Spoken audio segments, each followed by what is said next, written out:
I'm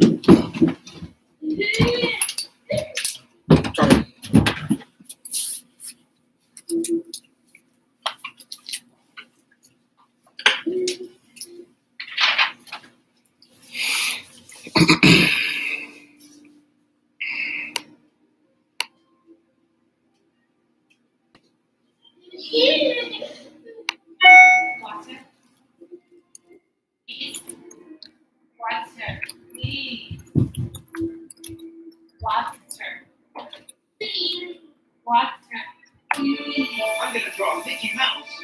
You're a marvelous guy, huh?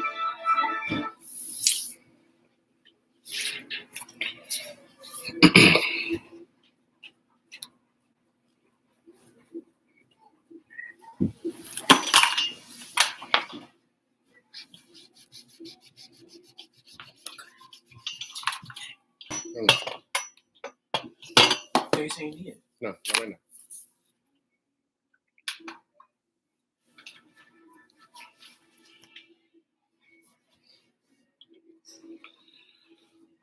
What's going on, Knicks family, man? Just in here, just getting things set up. Have a quick recap, man, of what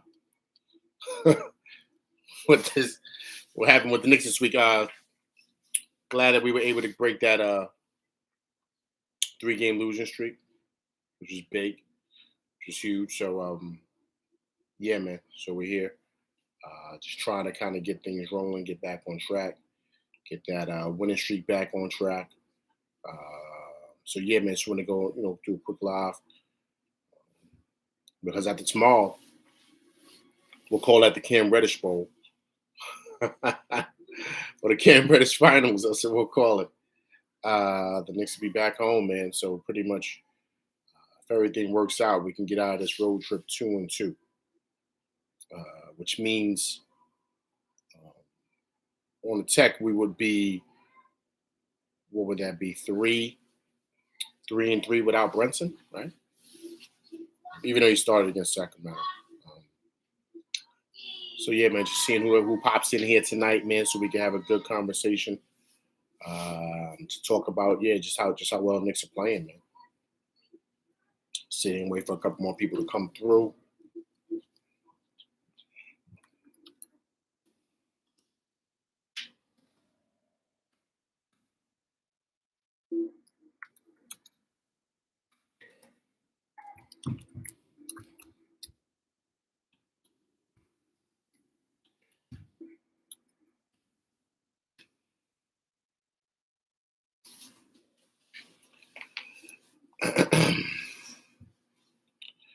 So yeah, we just gotta keep this winning streak going. Make sure that we have a lot of people. Just make sure that we're able to kind of like just hopefully start getting a new win streak. I think my biggest thing is that I don't want it to be win some, lose some, win some, lose some. Right? So yeah. So yeah, we just got to get that rolling, right? So yeah, like I said, just waiting for a couple more people to come in here, so we can kind of get conversation going on this Monday night. The Knicks are probably on their way up to Portland, or they probably already are in Portland. So yeah, so it's kind of just get the conversation going about how you guys feeling, Knick Nation. How's everything going? How you guys feeling about this team? If they win tomorrow, like I said, they'll be 3-3 on this little trip. Not even this trip, on this little issue here with Brunson not being around. So kind of see exactly what that looks like, right? So yeah. Wait for a couple more people to come in here, kind of get this conversation going.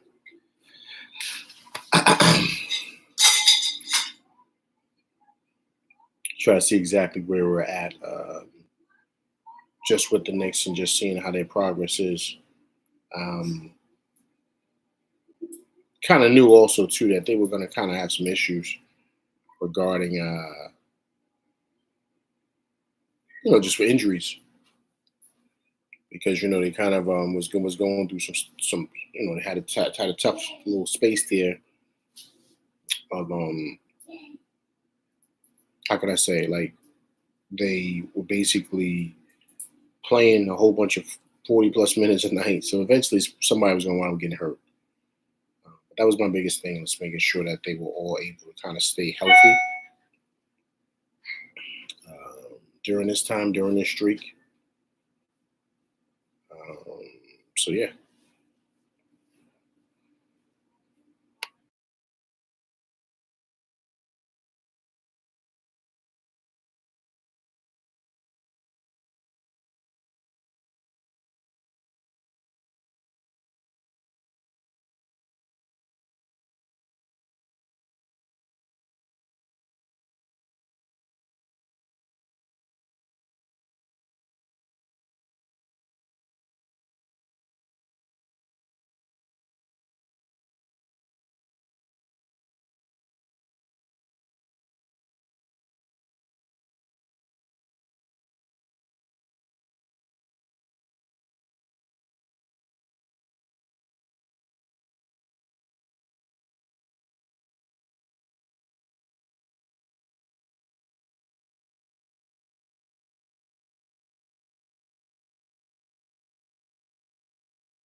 So let me see how people are feeling, man. How you guys feeling today? What's your emotions like? Your frustrations? Where are you at in regards to that? Like, how you feel in regards to the Knicks, man? On this Monday night live show. Want to see your recap, basically how they've been these last 6 games. I mean, of course, last 5 games were 2-3. 2-3. So, winning, of course, without Brunson speaking. Winning at Boston, and winning at LA, Los Angeles. But I had these 2 games kind of marked off. The one game I didn't see us losing was Charlotte, but I did see us losing to Clippers and the Kings. I did see that. Lakers, I felt we could beat because LeBron wasn't there. So Portland, I feel we could definitely beat with no problem. Even though I think I see like Cam Reddish could possibly have like a 40-piece. I can see that happening. I can. So we'll see exactly what that looks like and how people are feeling.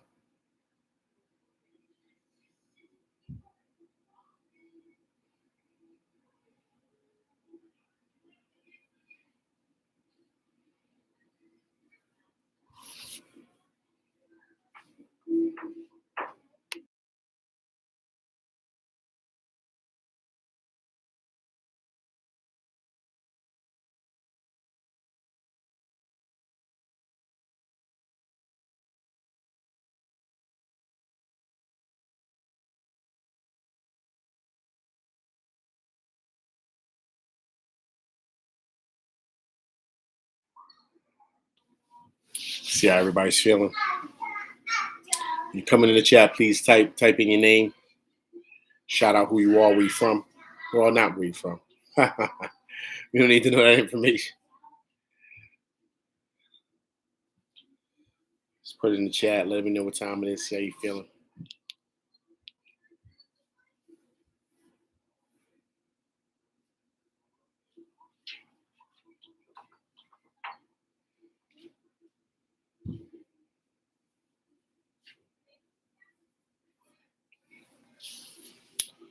See how you guys feeling, man, on this winning streak. Excuse me, ending the losing streak. If we can get things back rolling. So, big win last night in LA. So let's see exactly where we're at and how we're feeling. And get ready for the Cam. I don't want to say Cam Bowl, but let's say the Cam Championship. Cam Reddish being there, Cam Reddish coming through. Let's see exactly what that looks like. It's a big deal, man, with Cam Reddish. It's huge.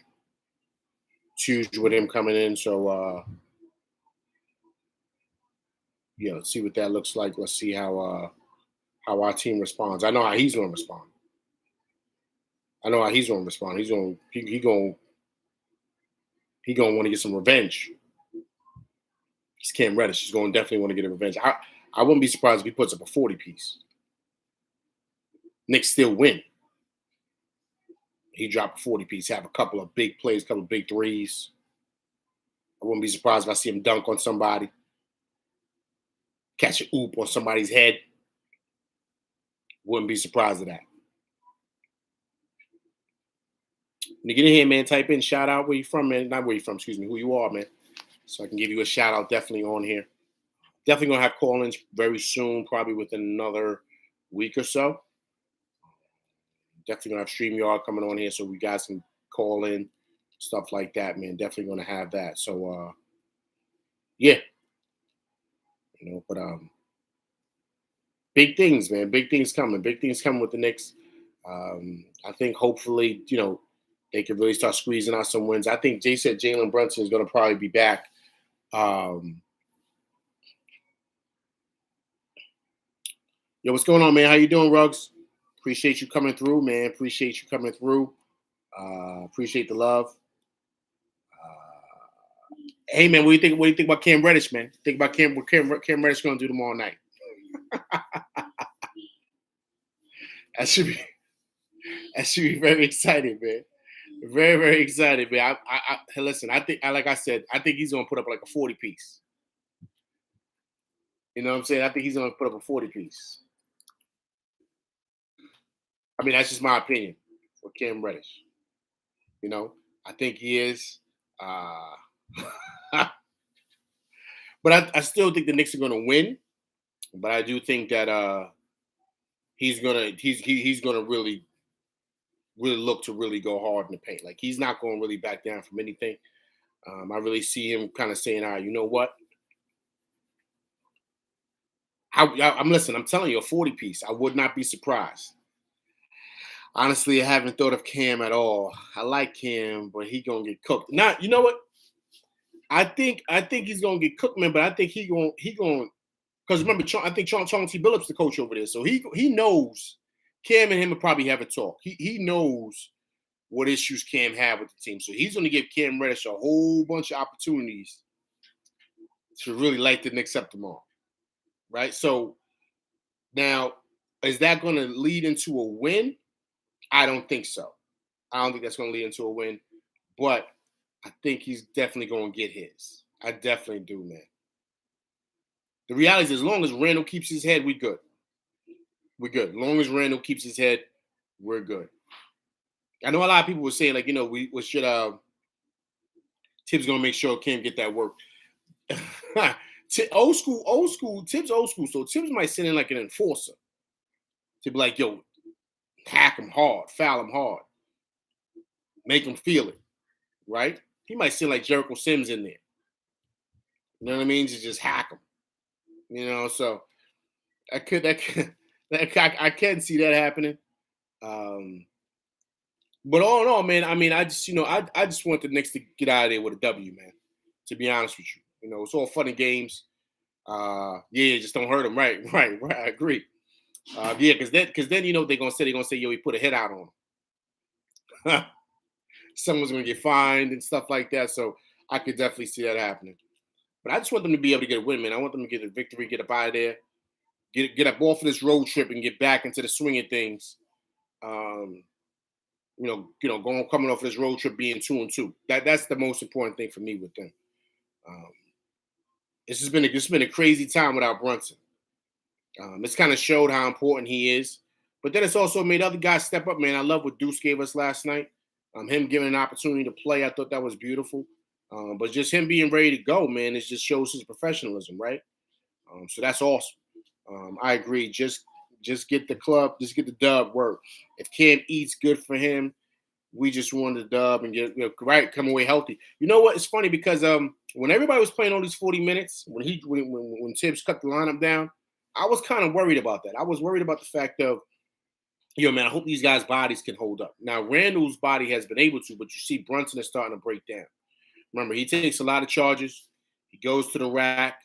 So he doesn't play a small man's game. He plays a little bigger, like he's like 6'4", 6'5". And I think that pounding is catching up to him. They said he should be back Saturday night. But I don't know, man. I don't know. You know, the foot is crazy. And they said it's just a bruise. He doesn't have a fracture. So that's a good thing. But we got to get him back, man. We got to get him back ASAP. You know what I mean? Like, we really, really need to get him back and really get him back into the swing of things to where he's able to play and perform and be at his best. Like, that's what we do. But, but I'm hoping, like, believe it or not, I'm hoping that he could play a little bit and kind of get into the swing of things with that. And then we can kind of like maybe even play Deuce a little bit. You know what I'm saying? Just kind of don't really put so much mileage on Brunson. Let him kind of rest a little bit. Don't come right back in the game, but then put Deuce in, right?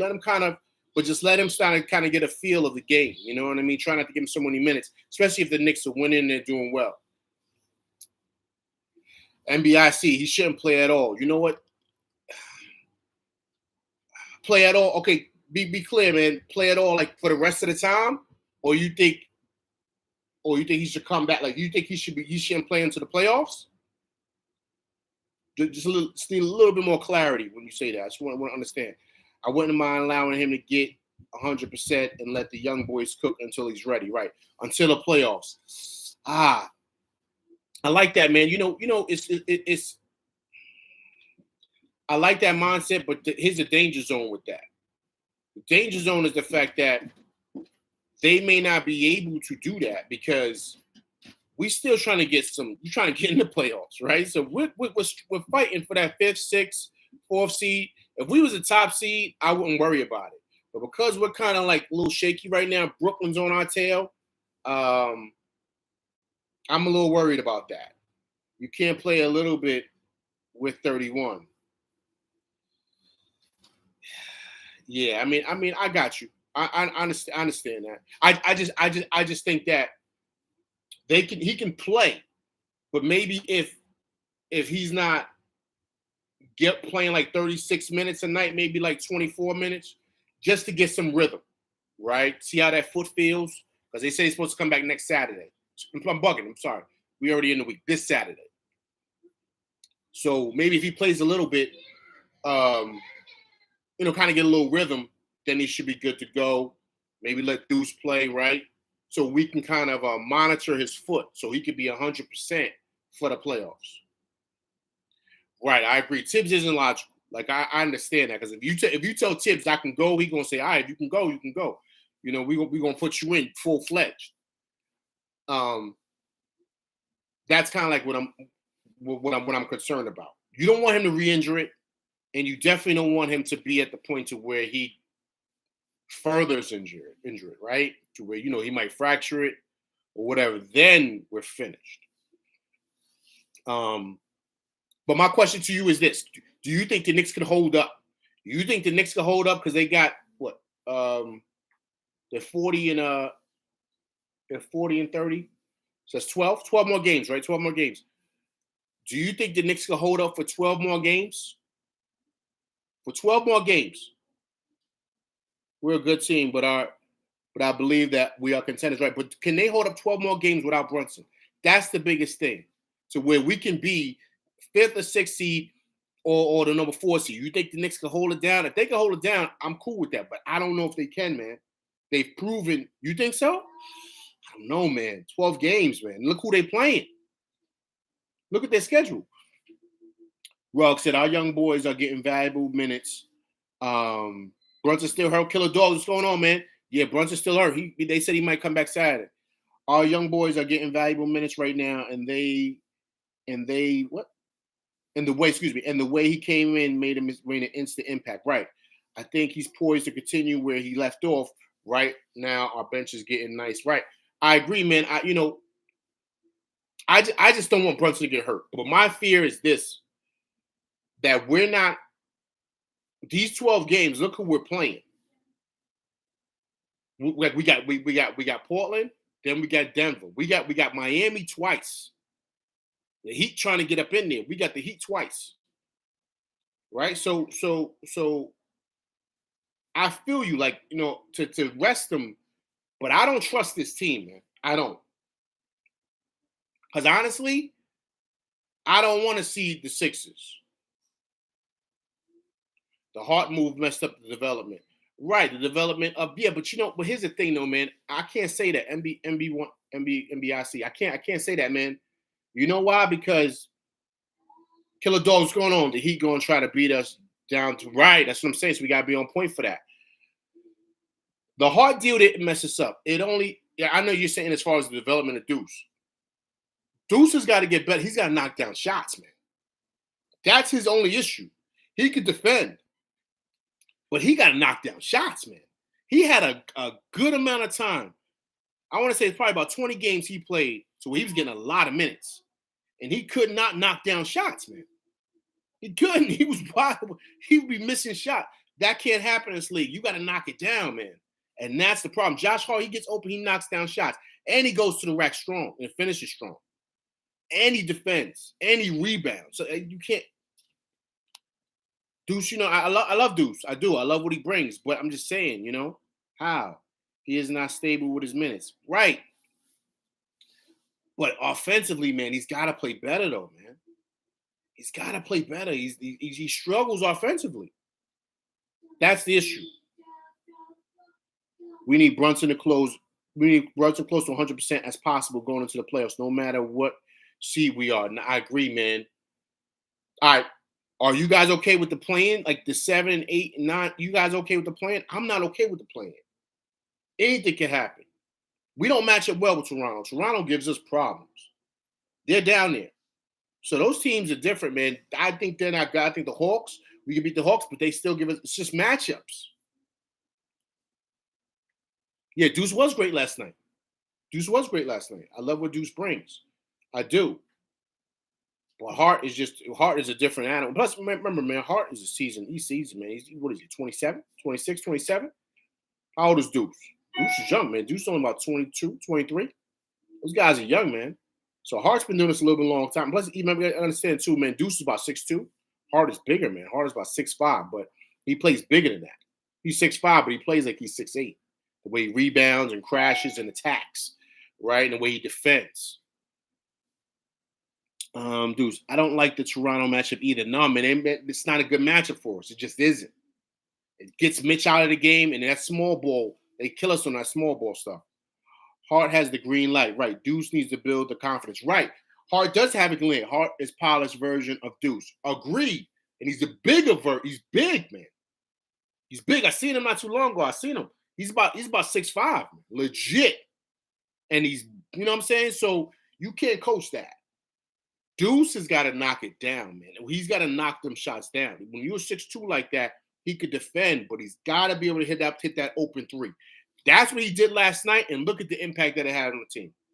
Defense, we know we're gonna get, but hitting that three ball, because that's gonna be a shot. Three ball and that 15-footer. If I was him, like I said before in my last live, I would work with Patrick Beverly, because that's the type of role I think Deuce is. But offensively, I think he could be better, and I would kind of work out with IQ to get my shot right.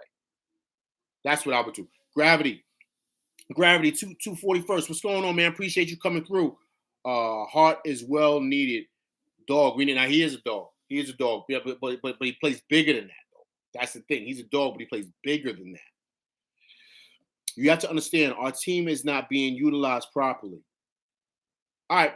Explain to me how you feel we need to be utilized. Like, what do you see? Break it down. Because I definitely want to hear that. That's a good point. I just want to see exactly what you mean by that. Deuce would get specialty minutes. Should trust him when we need it. Right, he does. I think that in order to get minutes in this league, you got to score the ball. You got to score the ball, man. You got to. You could defend. The only people who could defend and not really score like that are the bigs. Because all you need is a block shot and rebound, right? So you don't really need to score the ball like that. But when you're a guard and you're on the outside, you got to be able to knock down open shots. If you can't knock down open shots, you're going to be in the G League. That's just what it is. And that's why Deuce has been back and forth to the G League and up here. Like, think about it. They're trying to get him to develop his shot and all that. And that's the problem with him. That's his only issue. Because I love him. I love what he brings. I love his intensity. I love the fact that he's, baseline to baseline, he's going to guard you. Well, when he's wide open, we need him to knock those shots down, man. Killer Dogs, what's going on? Would like to see how Quick goes against Van Fleet to see how he reacts. Yeah, man, Van Fleet is tough, man. Van Fleet is tough. Remember, I think he made it to the All-Star game once. I think he's tough, man. Remember, he's got a ring. He's played in those big moments. He played with Kawhi, man. He hit big shots in those series. Like he's so Van Fleet is solid, man. He's solid. You know what I'm saying? So he's tough, but the matchup. I don't like the matchup with the Raptors. I do not. They got too many guys that could defend, and they got too many guys that could score. They just have it all, but they're just small. So when they play against other teams, that's why they're struggling as far as because they have a small lineup. You know what I mean? So a lot of times they play Siakam at the 5. You know what I'm saying? So, I think that's why OG Anunoby was such a big, because they got a lot of 3D wings. They got Scotty Barnes, they got Siakam, they got OG Anunoby, right? They got somebody else too that I'm not thinking right up mind that comes off the bench. But they got about 3-4 of those guys. They're small and athletic as hell, absolutely. And they put pressure on the defense because they force you into their game. Listen, I don't really care about nobody else, but for the Knicks, they give the Knicks problems. They just do. Okay, Obi's not being played up to his strengths, right? And Randle is being used way too much, right? RJ needs to be more involved. Okay, I'm gonna answer that in 1 second. Okay, Dude's definitely got to be a piece. The minute's just not there right now, right? So no fault of his. He just has to got to stay ready. Absolutely, him and Quickly are sharks on the ball. He low key one of Tip's favorites. Yeah, he definitely is one of Tip's favorites. Tip's the one that drafted him. Tips told him to draft him because he likes his defense, baseline to baseline. He's gonna be in your grill. Okay. It's hard. Obi 241st. I feel like if Obi was to attack the rim a lot more, he would be. I was just about to say that. Him and Grimes, right? MBIC.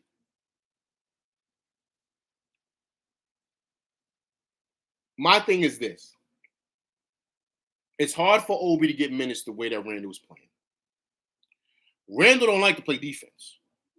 Neither does Obi. They play defense when they need to. So both of them need a big in there to where they can float defensively. So putting them together does not work defensively for us. There's not going to be no rebounds and nobody protect the paint. So that's why they can't play together. So that's why it's hard for Obi to get minutes. I'm sorry to say I want Obi to stay, but he's going to wind up getting traded or he's going to leave. Because he needs a place where he can really shine. Randle's an all-NBA guy, man. He's not going anywhere. Now I'm going to talk about it, what happened the other night in a minute, but he's not going anywhere. So the only way, to me, that Obi can get more minutes is you got to defend, you got to rebound, and you got to score the ball more than what he's doing. He's got to stay off of the outside and attack more. Force the coach's hand to play you because you killing you, right? But if you kind of fall back, play in the corner, play in the shadows, kind of like you score some here and there, but you're like you got to show that I want more minutes. And how you want more minutes is you got to be kind of like aggressive in a matter of defensively, rebound. Because we already got. Listen, guys, there's only one basketball, so we already got our scorers. We already got 4 guys actually with IQ who could score the ball. So the other guys got to find their role to where they can fit in and get their points when they can. That's just what it is. So to me, that's what Obi has to do. The more Obi does that, the more he's going to see the floor. Randle's getting too much minutes. Now, if you notice, Randle's getting as much minutes as all the stars are getting. Now, he's played more minutes. That was earlier. I think Tibbs has cut down a lot because now Randle's getting about 35 minutes a game, 34 minutes a game, and Obi's getting the other 10 to 11. Remember, there's 42 minutes in a game, right? 12, right? So, no, 48. I'm bugging. 48, my math's wrong. So, out of those 34 minutes or 35 minutes, Obi's getting the other 14 or 13 minutes. So that's what's breaking it down. So Randle's playing how you play your stars. Your stars get 30 plus minutes a game. Okay, RJ needs to be more involved. RJ's still trying to adjust to Brunson being there. That's why RJ, if you notice, yesterday he was getting busy on that second unit. He was cooking. That's where he could cook, really. But it's kind of hard, man, with Brunson and Randle. Those guys are 2 ball-dominant guys. So you're going to have to kind of get in where you can fit in. So that's why Tibbs put him on that second unit, and that's when RJ be cooking. So I think it's like a perfect thing for him. Okay, NBA. I would trade Randle, get rid of Tibbs. This team would show a whole new dimension under Udoka. I know. Okay. Hey, listen, man. The league doesn't want to touch Udoka right now. Udoka's like poison right now, man. You got to stay away from him. He done did some stuff that he might have the Mark Jackson going on, man. He might be blackballed. I don't know if anybody touches him after what he did. You got to. I don't know, man. I don't know. I wouldn't touch Udoka. Deuce and Obi operating under the scouting reports, right? They can be our X actors in the playoffs along with RJ. Agreed. Gravity. We need to utilize Robinson in the paint as a scorer more because sometimes he has a wide open dunk at the rim and he does not even see it because he's looking to pass. Once again, they're not gonna. Mitch doesn't have any post moves. He's not he's not Joel Embiid. So I agree with trying to get him passes in the post, but he doesn't have any post moves. If he had post moves and he was a beast down there, they would be feeding him. Trust me, Tibbs would be telling them to feed him. But that's not because Tibbs loves big men. Remember, he was with the Knicks when the Knicks when the Knicks were legit. When Ewing was there, he was there. He was on that staff of Van Gundy and them. Tibbs was there for all that. So that's the thing. You know what I'm saying? So that's the issue with that, man. Mitch has got to get some post moves. Money making, that's why I call him money making Mitch. He get the post moves. He's gonna be a beast. He got to work on that this summer. RJ needs a PG like LaMelo Ball or be turned into a point forward, Scottie Pippen type. Right. I agree. But RJ doesn't have the ball handling skills to be a point forward. Also, too, man, this is something I kind of noticed, and I want you guys to watch the game tomorrow and think about RJ, right? I'm gonna say something. We'll see what Rugg said. If anybody gets Mark Jackson, it would be he's a rebel to the league. He broadcasts his own product and moves to his own drum. Right? He's from Queens, man. You know them cats are, man. No, I'm bugging. I'm sorry, you're not from Queens. You're from Brooklyn. You went to Bishop Loughlin. Was it Loughlin or Ford? I think he went to Bishop Loughlin or Bishop Ford. Yeah, man. He different. That's why BK, right. That's why he different, man. He different. I don't know, man. He burnt some bridges. But back to RJ. I want you guys to pay attention to RJ, man. I don't think he's 100% healthy. Here's the reason why. If you guys remember, stay with me.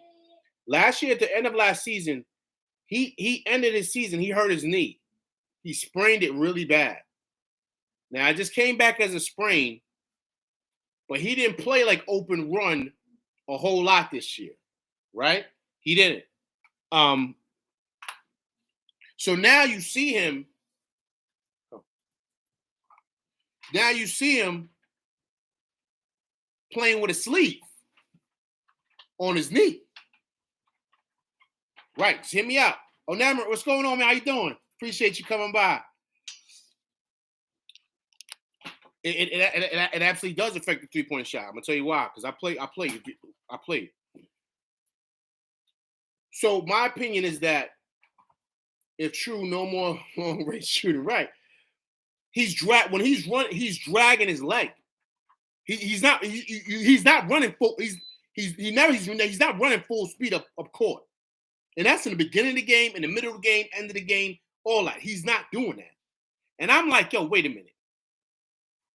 He doesn't look. He's not getting no lift on even layups. He's just able to score because he's crafty, but he's not getting no lift at all. And that was like that in the beginning of the season. I would not be surprised if his knee is still messed up. He maybe didn't get it done or fixed or scoped or whatever because he wanted to get that contract. I would not be surprised if something is still wrong with his knee from last season, at the end of last season when he hurt it. I'm telling you, man, he did not look like this last year. That's why everyone's bugging. Like, what's going on with RJ? He can't defend. That was never an issue for him before. He could lock up before. Not lock up, but he was solid defensively. He could jump. He could get lift. He's not getting no lift on his jump shot. Nothing. Everything's flat-footed. He's barely getting off the ground for a layup. He caught the dunk the other night. Was it against? I think it was the Clippers, right? He barely got off the floor. I'm like, wait a minute. Now, I'm only saying this because, guys, I've had an ACL injury before. And I remember when I was playing, it was kind of like my leg was bothering me. And I was like running, but I wasn't running full speed. I was like dragging my leg. So I would think I was okay, but everybody's like, yo, you don't look right. And I couldn't really get up the way I used to. So you become crafty and stuff. and you do stuff to not really land on it the wrong way or whatever. So you kind of like baby it a little bit, but you try to front, and so you don't let nobody notice it. But it's obvious. You can see he can't stay in front of nobody. Guys are blowing by him. That was never the issue with RJ. So I don't know. I don't know. Something you trust me, man. Something is because remember, guys, Grimes wears the same sleeve on his knee. Because remember, Grimes dislocated his kneecap. So he wears a similar sleeve. It's like a sleeve with a padding on that knee that he had that issue with. Grimes does. RJ wears the same sleeve on that right knee that he hurt at the end of last season. So I don't know. I don't know, man. That's just my opinion. I think there's something wrong with him. I think he's fighting through it because maybe he's like they're like, oh, it might be a bruise, might be a meniscus, might be and he might not want to go underneath the knife. He might feel like maybe I can work through it, get some rehab, and I should be good. And because he's been able to kind of get by, I'm just being out because he's dragging his leg, man. Watch when he runs. He's like, you're like, yo, run? What's wrong? What's wrong with you, RJ? It's like he's dragging his leg. It's like he can't get no burst. And even when he's driving to the rim, he's barely getting by guys. I'm telling NBIC, I'm telling you, there's something wrong with him. I don't think we've never said this about him. We said he's got to play better and stuff, but we didn't say that he looks like he's not even an athlete. Like you know what I mean? Like he can score because he's crafty and he's good. And remember, RJ's big. He's about 6'6", 6'7". He's not 6'4", 6'5". He's a legit 6'6", 6'7". He's big. So he can body guys and kind of be crafty and score. He's good enough to play. But what I'm saying is that, it's showing in a lot of different ways with him. So I don't know.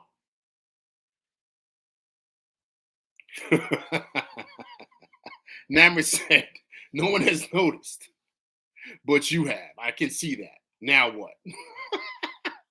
I don't know, man. I don't know. Listen, he's playing decent. I don't want to rest him because we need him. He's been solid. He's had his issues, but yo, man, he's not terrible. He's just not we want as Knicks fans. But trust me, the rest of the league will have value in what he does. But I think it's something going on. I love how Grimes attacks the basket from the dunker spot. Right.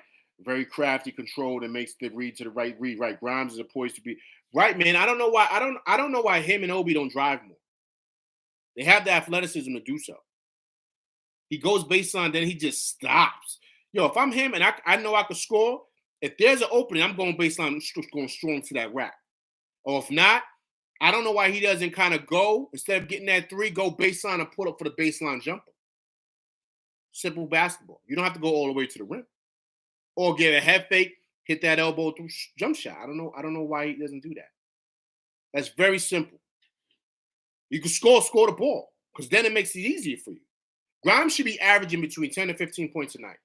Sometimes he's averaging 4, 5, 6, 7. He should be having between 10 to 15 points a night. Because he knows he's not going to get the pill that much because you got 3 guys that can score. So when you get your opportunity, yo, man, if it's there, take it. NBIC, watch him tomorrow. Watch him tomorrow. Watch him and see if he's dragging his leg.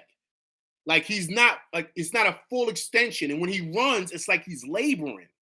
You never see him running like full speed. Like you're like, damn, yo, what's wrong? Like, why you know what I mean? Like hustling. And you can see he's trying, but he can't. Same here. Grimes goes wide open baseline and then passes out to the 3 line. Shaking my head. Yeah, I don't know why he does that. Just go straight.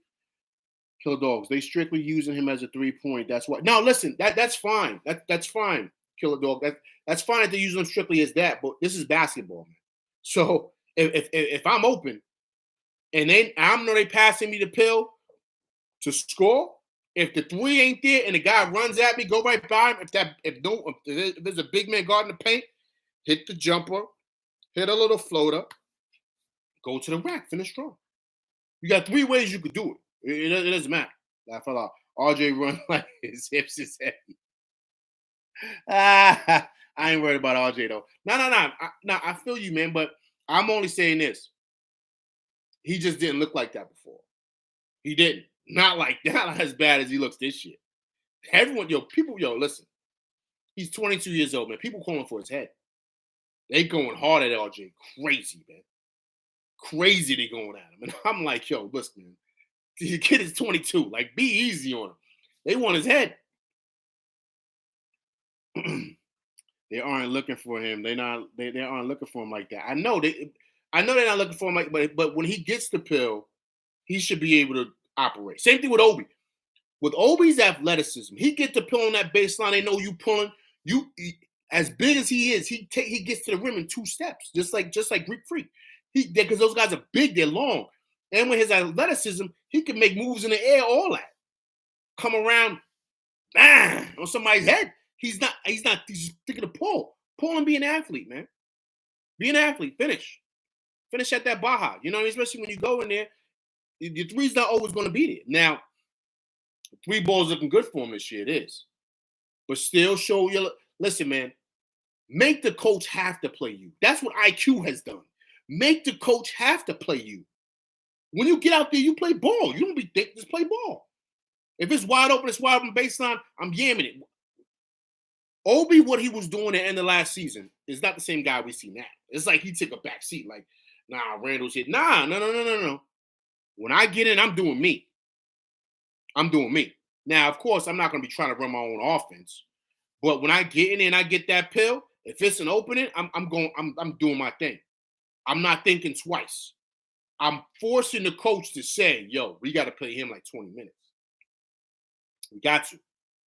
He's dominating. That's what IQ has done. IQ has gotten to the point where coach don't even want to take him off the floor. And forget about it. Josh Hart's come in and everybody's minutes are gone. Josh Hart comes in at the end. Look, pay attention. At the end of the first, he plays the whole second quarter until halftime. He sits for the third quarter, comes in, and does not come back out the game. Watch. Does not come back. RJ and all them guys and Grimes and IQ, they subbing. He's not coming out. Why do you think that is? You think Tibbs fake? No. He comes in and he puts pressure on them dudes. They got to play him because of how he is. He rebounds. He makes the right basketball decisions. He attacks the rack. And he don't be scoring a whole lot, but he does everything else. You got to put pressure on them coaches to play you, man. You have to. Thomas Banks, what's going on, man? I appreciate you coming by. What's going on? I appreciate it, man. Thank you so much for coming by, Thomas Banks. If you haven't subscribed, anybody's in there haven't subscribed, please subscribe to my channel, man. But I appreciate you guys coming by. I truly, truly do. Thomas Banks, how was Randle and Brunson at 22? Let RJ develop. I agree. If I'm correct, I think Brunson was still in college, man. He was still. I think he played till he was a senior at Villanova because him and Josh Hart was there at the same time. I really don't like Brunson as a PG. He doesn't give the team involved enough. No, I love him at point guard, man. That's what the league is now. Scoring point guards. That's what the league is. What Damian Lillard doesn't get anybody involved really like that. Kyrie Irving, forget about it. Right? Trey Young, forget about it. Steph Curry, forget about it. The only true point guard really in this league is CP3. He's on his way out. John Morant, same thing. That's the league now, man. You got to have a scoring guard, combo guard that runs the point. That's how it is. League has changed big time.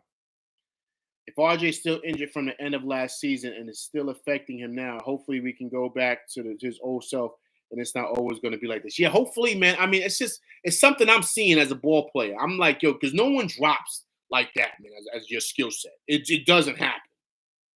So I don't know. I'm seeing that sleeve. He's had the sleeve on all year, man. All year. So I don't know. It's just something I'm seeing. I'm like, because his lateral movements it was never like this before, man. Remember, RJ was like guarding the best person on the other team like last year and the year before that. So what the hell? And then I said, wait a minute. Trust me, guys, just pay attention to that a little bit. Obi has been demoralized, right? Demoralized, right? He is like the Prince. I'm so happy. Right, but that's his, man. He got to get his head right, man. That's the league. That's the league, man. You got to play through it, man. You got to force these coaches to play. If not, they're not going to respect your game.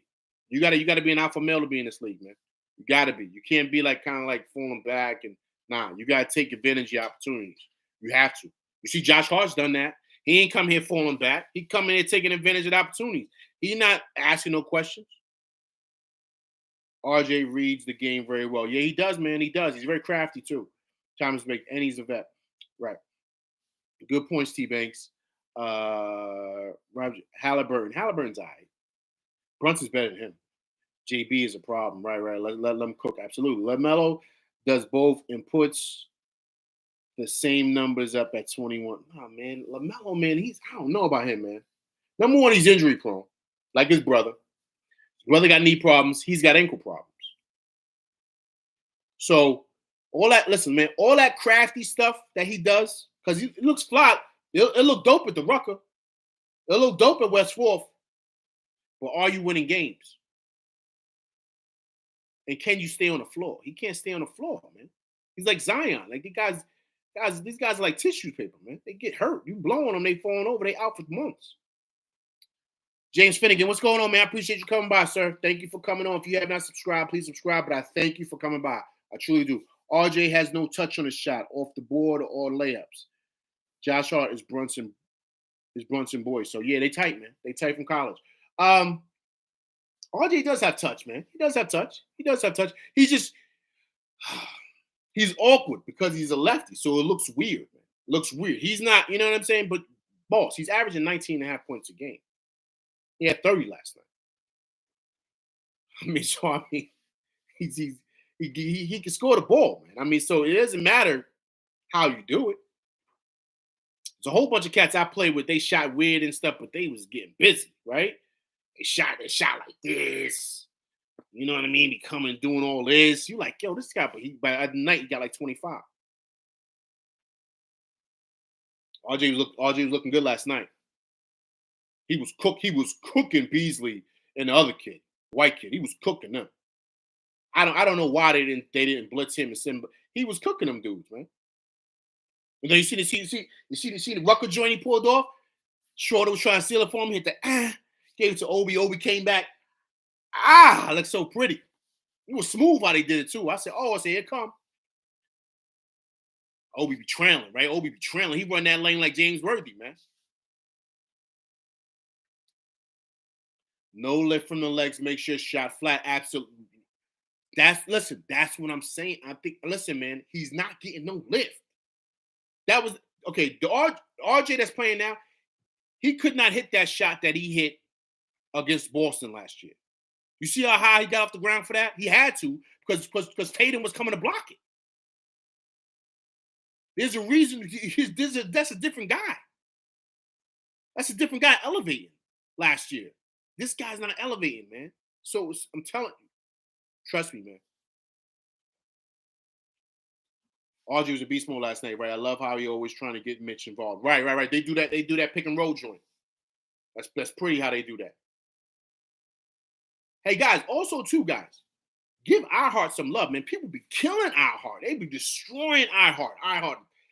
Listen, give iHeart some love, man. You guys battling down there in that Baja. You got to give. He's taking elbows in the face, grabbing rebounds, doing all types of stuff. You got to give iHeart some love, man. You got to love what he does. Look at Anthony Davis. He ain't scored no points. All he cared about was defending and getting boards. Anything for your team. You love guys like that. Love guys like that.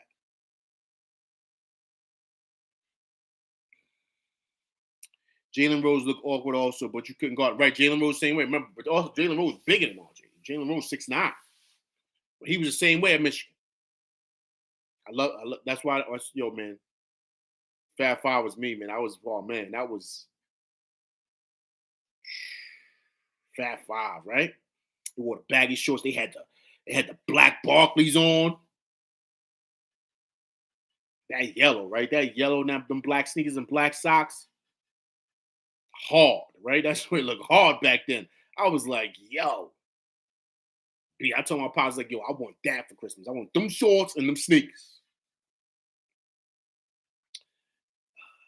It's crazy how we put so much faith in a journeyman. Every 2 years he gets traded. He fits, but we need to fall back on him like he is some type of savior. Our is a better player than we're seeing. Absolutely agree. Now, NBIC, I'm assuming you're talking about Josh Hart as the journeyman. I just want to be clear. I don't want to assume. Is that what you're talking about? You're talking about Josh Hart as a journeyman? Yes. Okay. Everybody needs to find their niche, right? Right. Everybody needs to find a fit. This is the toughest league in the world. Okay. They got the Euro leagues, there's no league touches the NBA.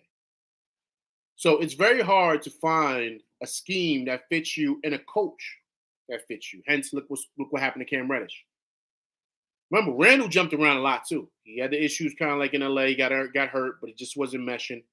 Kind of was having the issues in Pelicans. He's put up numbers, but it wasn't meshing. Now he's found a coach and a culture that fits him. That's helping him mold into the player that he is.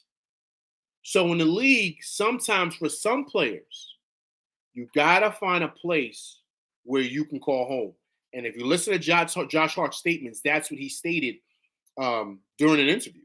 He said, "I'm hoping that I can make this place home. Like I've been different places in my career. I played with many different coaches. I'm having a family now. My first time having kids. I want to find a place where I can call home." So, like, I don't know if you guys saw the reports just recently, a couple of days ago. He's gonna sign with the Knicks. He's not gonna take another offer. He's whatever they give him, he's taking. So he wanted to find a place that he calls home, man, because it's hard finding your niche, and he found a place that's perfect for him. And I think that everybody in the league, whether you're a star or a role player, or in your words, a journeyman, you need to find a place to where they believe in you, the system works for you, and this is where you can kind of settle down and call home. And really, this is where you earn your mark and you earn your money, right? So I think that's what Josh Hart is for us, right? Because he's got the perfect coach and the perfect system for the way he plays. And then it just so happens his boy from college is there too. So they both read each other. They're the same player. If you think about it, they're the same player. So they play the same way. They learn from Villanova, from Jay Wright. They play the same way. They play hard-nosed basketball, and they play very smart basketball. They know the game, both of those guys. So they just need a coach that matches them. And look what Brunson is doing now as he's here. Brunson wasn't doing this last year really like that. He was doing okay in Dallas, but he really picked it up in the playoffs. Prior to that, he was doing okay in Dallas. Like, he wasn't, but he's come here and look what he's doing. Josh Hart's come here, look what he's doing, right? Guys just need to find a place that they can call home with a coach that believes in them and plays their style of basketball, and then they're going to skyrocket.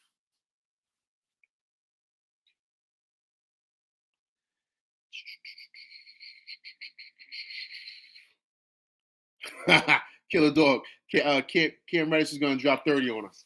Yeah, man. I said it earlier. He's going to probably get his, but I just want the dub, man. I just want the W. NBA, I see he said the same thing. I just want the W, man. That's all I care about. I want the W. But I can't get out. We can't continue this. Atlantic Line, what's going on, man? YouTube. I don't know why. I put it out and the notifications came up. Yo, I appreciate you coming by, man. How you doing? I hope all is well. Hey, everybody do the daylight savings time, man. Yo, that messed me up. Big time.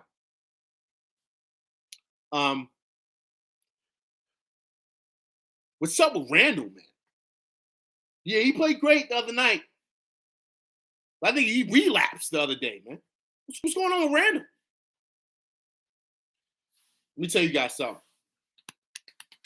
If you think that he's totally turned a new leaf, nah.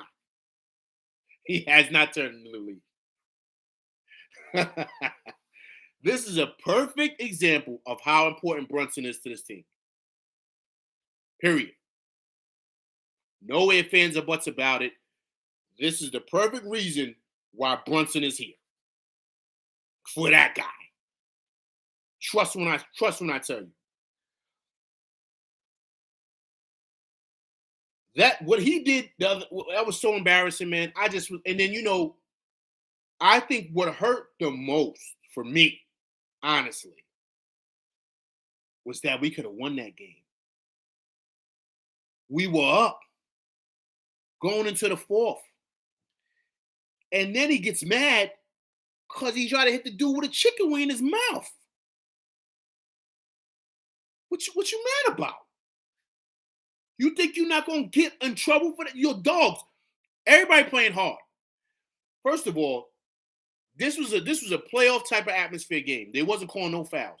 And they wasn't calling no fouls for the Knicks, and they wasn't calling no fouls for the Clippers. The Knicks went to the line more than the Clippers. They went to the line 27 times. The Clippers only went to the line 17 times.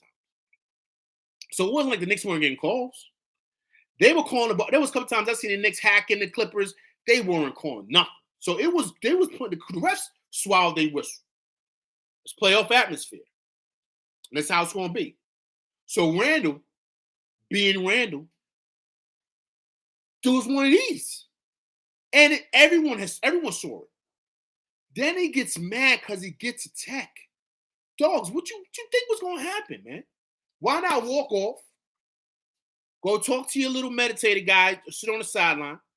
Let him whisper some stuff in your ear, that magic sauce that he's been saying, whatever he's saying. And cool out. But spazzing out, barking on Fourier, Tibbs has got to hold you. Johnny Bryan got to come talk like, yo, what you doing? We just talked about this last summer. Chill out. What you doing? Yo, man, I think he's the same guy. Okay? This is my opinion.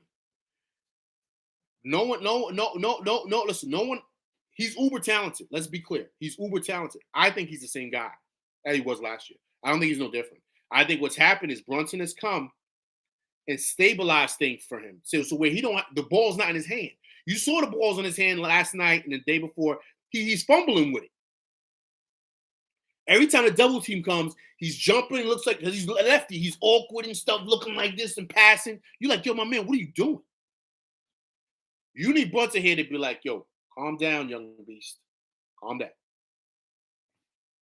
Move out the way. I got this. And then now Randle's calm, and Randle could do his thing. He is not a number one option. He's a 2 or maybe a 3 option on most really, really good teams. And that's the problem. We expect too much out of him. I expect him to be who he is. Now, great. He had 33 last night. I'm happy.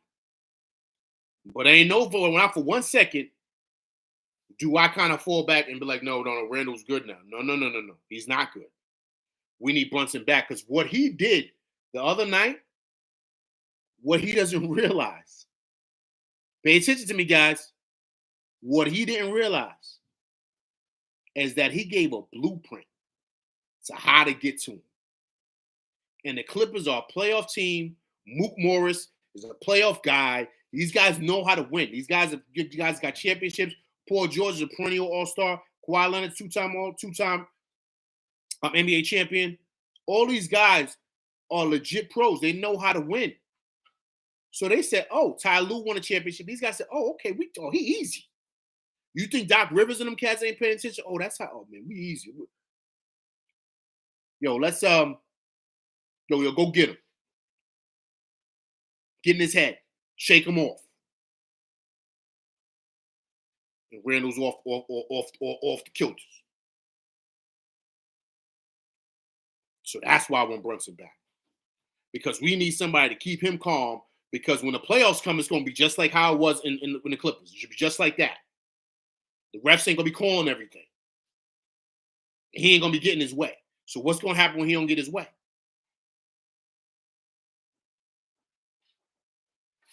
Please let me know.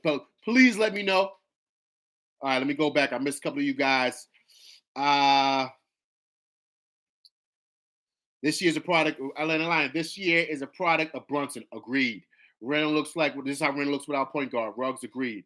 I saw sparks of last season with this gritty. Yeah, absolutely. Atlantic Lion, absolutely. I saw it's the same guy. He's the same guy. It's just that Brunson has come in and kind of stabilized him. And you got the dude on the bench talk to him. And every time they talk to Randle, he talks about his mental. Okay, NBIC. I'm going back now, guys. So I'm just reading some of this. I mean, I like him, but I'm not feeling all the politics with the Knicks. This is still a players' league. Neither are superstars. And if we are looking for one who we have to chill with 31, and it's nonsense. I agree. Okay, Ruggs. Brunson keeps Randle in check. Randle respects Brunson a lot. Agreed. Thomas Banks. Morris twins was messing with him all night. Yeah, Morris. He was good. Yeah, because he knows how to get to him. Dame and Jeremiah are questions tomorrow. Really? Easy win. Magic sauce, right? That's what's going on. Randle can't handle being the top guy. No, he cannot. Being the point forward. No, he cannot. I like Juju, but he's not a superstar player, and he's a headache. Right. I would dump him as soon as I can before he starts to get hurt and loses value. Okay. Remember, he is playing under Tibbs, and this is year 4. Yeah, Tibbs just tear you up. We don't need another D Rose. That's a good point. When I see Randle, I see a great player, but I don't see a winning player. Agreed. Atlanta Line. Guys like JB, IQ, J Hart, and Mitch are dogs when it matters most. Those are the winning players, right? 31 and Randle are the predictable duo. Wait, tell him. Who's 31? Are you talking about Tibbs? Who's 31?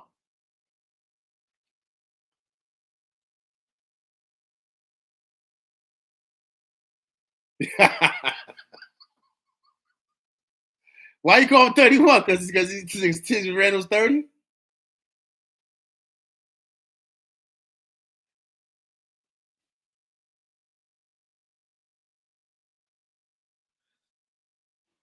I got it. 31st coach. Yo, I never heard that. I like that though. I might have to steal that. 31st coach. Oh man. That is that's a good one, right? Yo, MB, man, you funny. That is a good point about Tibbs. I talked about that last year with him on one of my shows.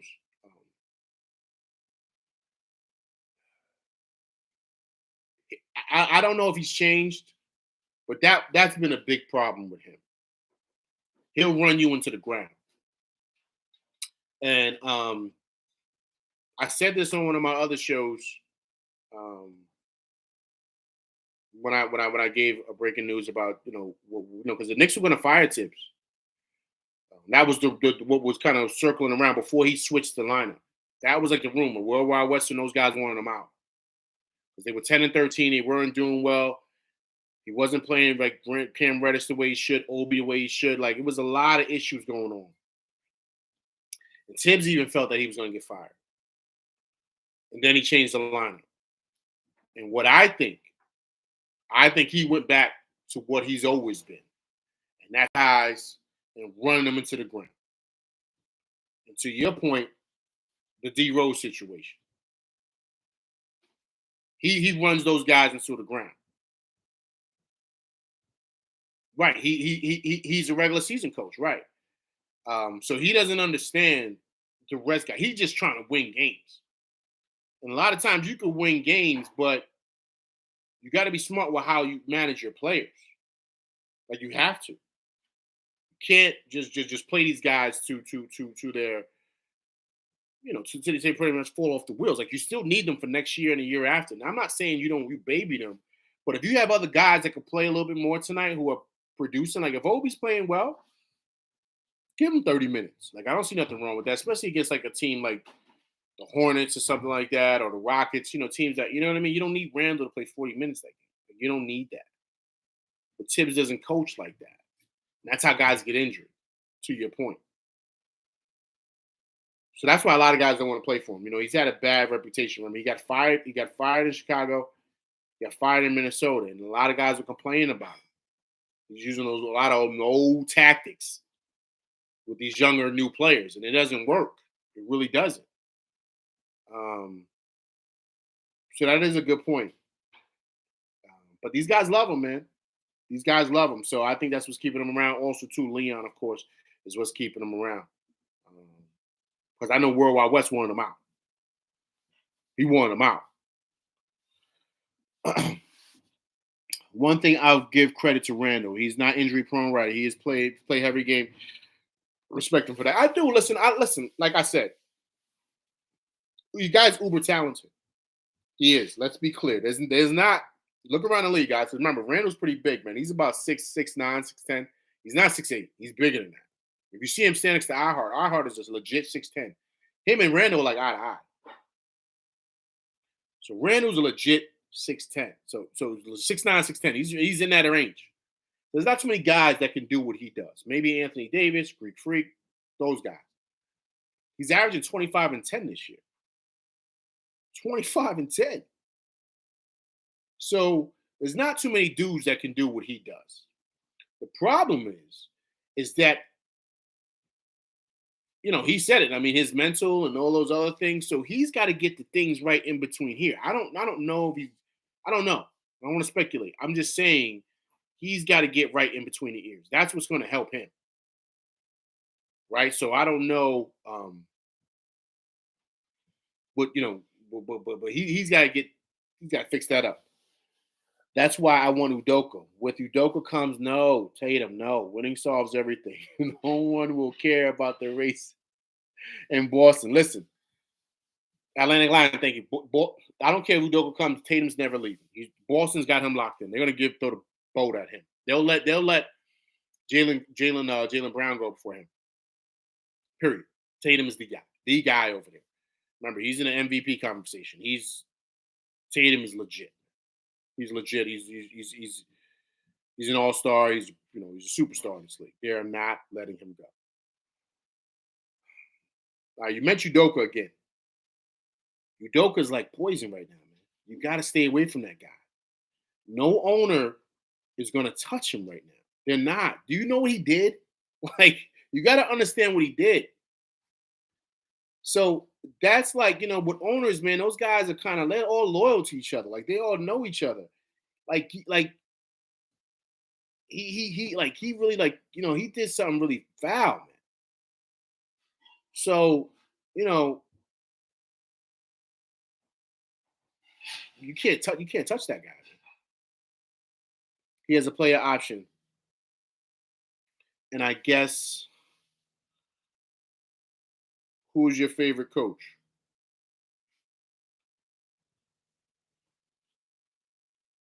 Player option gets you.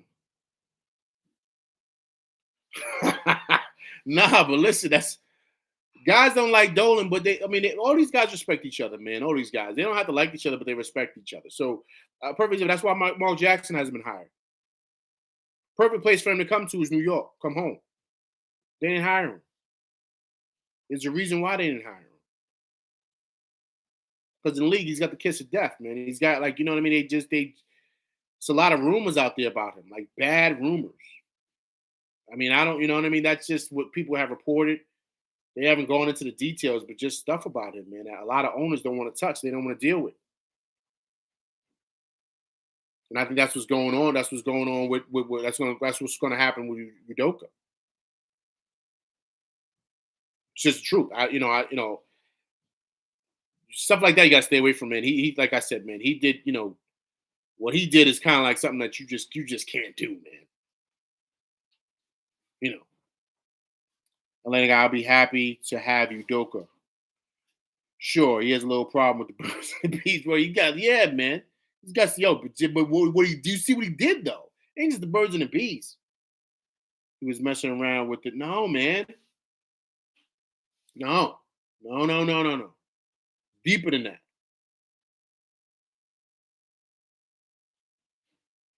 We'll just say fraternization. Can't fraternize at work, man. I'm joking. Yo, man. You can't fraternize, man. That's what I'm going to say. Okay, yeah, you know what? I love Johnny Bryant. I think his time will come.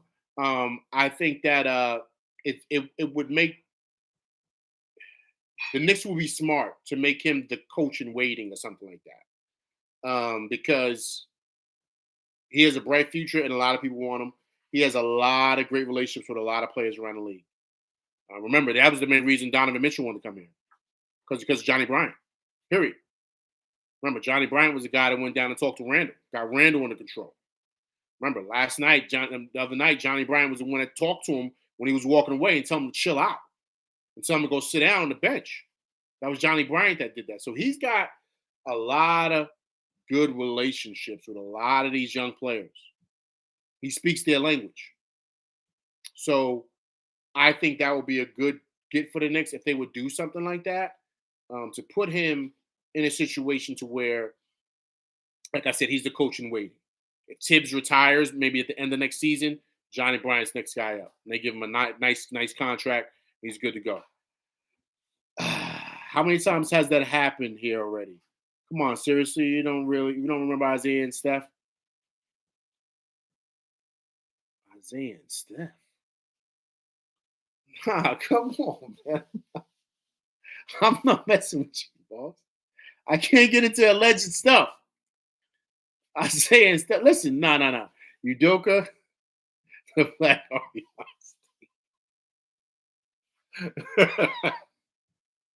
Yo, my man, you see what you started? Listen, man.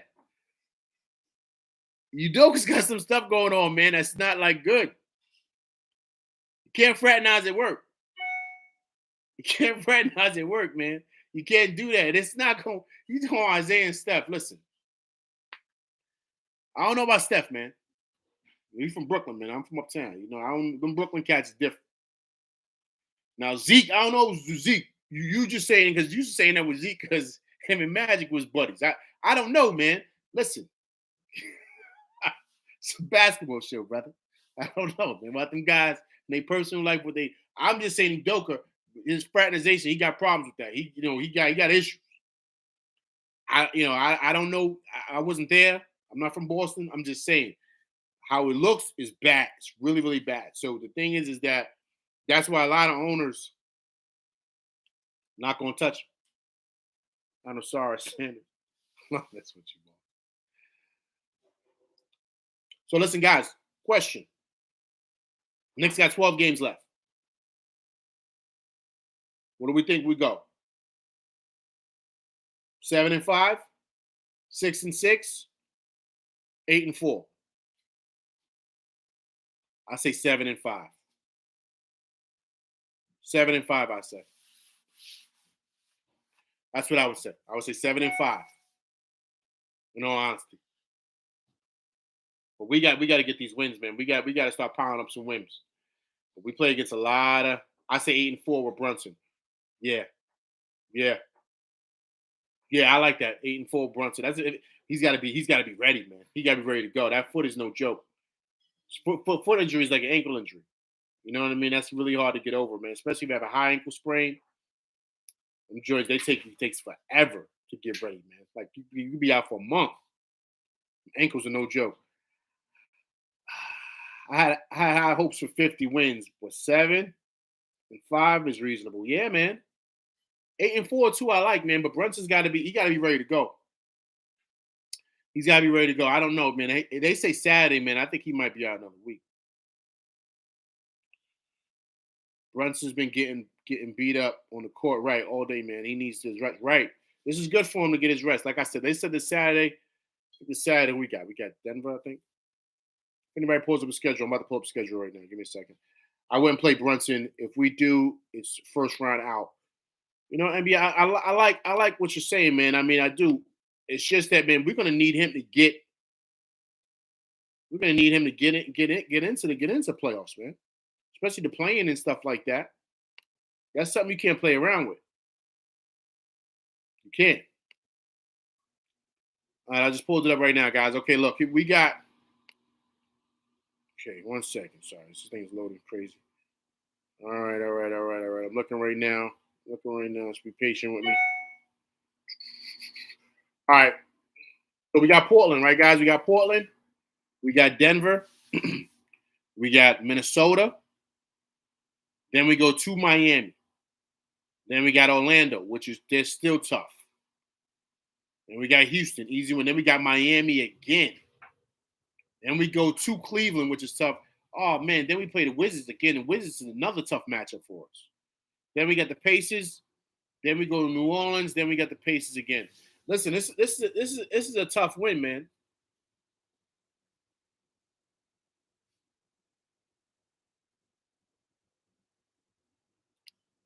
That's just tough.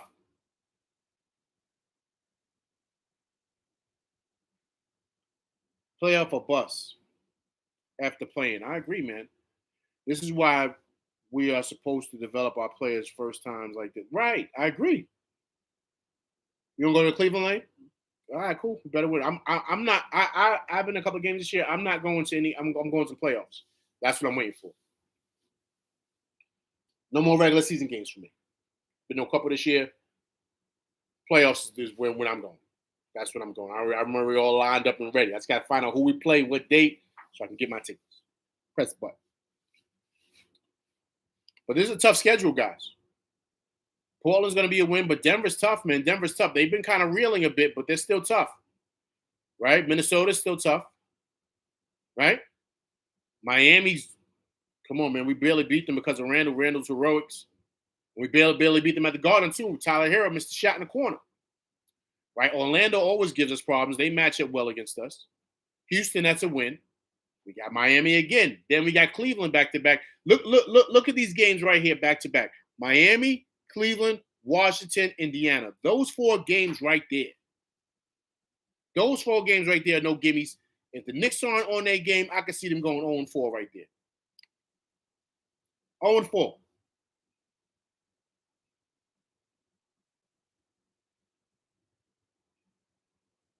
Yeah, man. Absolutely. It definitely did. I was at the game. I was at that game.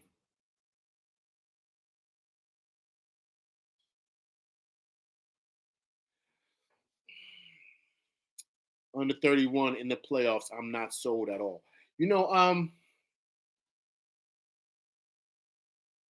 just got to be healthy, man. That's the key. We got to be healthy. Do you think Brunson will be ready to go in a week or longer? Probably longer, man. They say Saturday. I don't know. He's got a foot injury, man. They said it's not a break, which is good, but it's a bruise. That to me, that's just like the same thing as an ankle sprain. Right? So you gotta be careful with stuff like that. Because remember, guys, if you guys have ever played, anybody put thumbs up if you ever played. I played in high school and college. So when you hurt your ankle or your foot, that's like the same thing. So remember, if you try to labor it, you could hurt something else. So you don't want him to labor his foot and he hurts his Achilles, right? Because they're all connected. So it can happen like that. So you got to be very, very careful. So that's why they say stay off it, don't play. Because you could hurt something else. Then you'll be out longer. Right. The only thing you can do is rest. That's the only thing that's going to heal it. Now, will he be 100%? I don't know. I don't know. Because you never know also, too, you never know if this is an injury he had earlier, but he played through it. And he just couldn't play through it no more. You never know, man. These guys do that. Out of these last 12, we need Brunson for at least 7 of them. We do, man. We do. Listen, man. We gotta get in the we gotta listen. We gotta get in the playoffs, man. We can't play around. Because remember, we're 40-30. Brooklyn is 39-29. So we're even. We're even. Their percentages is 574. We're at 571. So we're right there. But see how close everything is? You lose 2, man. You're down like a bunch of slots. Everybody's close, man. We're all bunched up. Remember, we're only 3 out of Cleveland. So if Cleveland lose 4 in a row or 2 out of 3, and we win 3 in a row, we might hop them. That's how it is right now. And with 4 or 5, 6 slot in the East.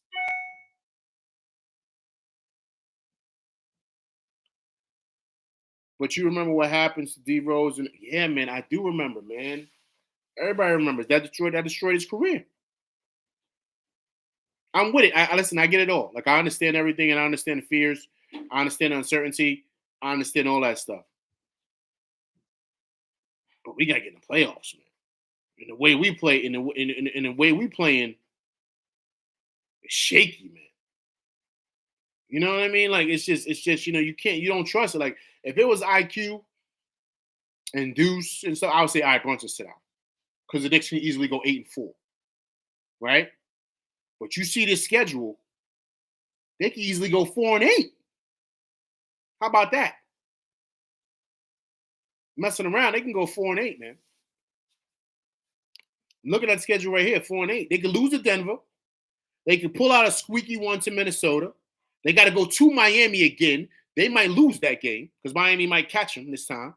Knicks might not get off so easily. I could see them possibly maybe losing to Orlando. I think they could beat Orlando, but I could see them possibly losing. Houston, they could win. I could see them winning against Miami at the Garden, but I could see them also losing.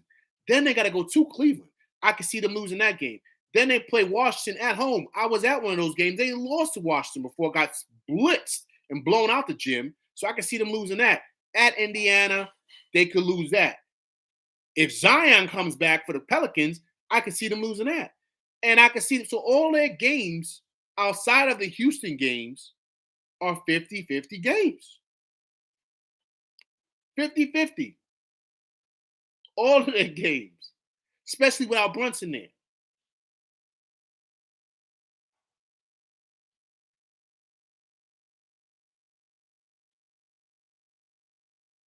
It's not the team at all.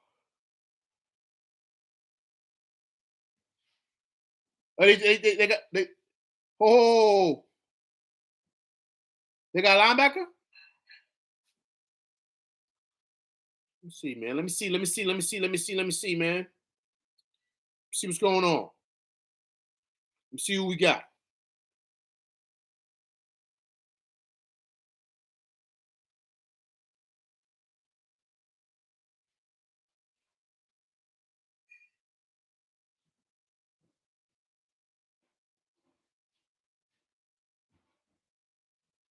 Is that who I think it is?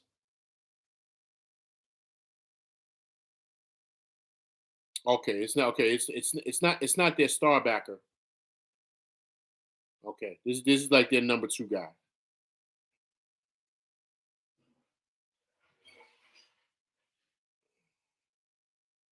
Okay, the kid played at Stanford. We played in the Pac-12. Played a couple of years in Indy. I thought it was what's the name? I thought it was the main guy. All right. I mean, we'll see. I mean, I got to take a look at him. I got to take a look at him. So see. I mean, he's obviously a young guy. When did he get drafted?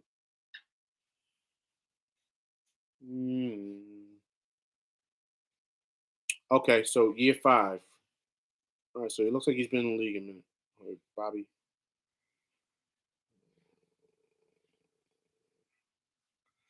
Atlantic Lion, man, you got me off my game real quick. Hold up. What you got me? Let me see. He's 26. Okay, he's young. Wow. Oh, wait a minute.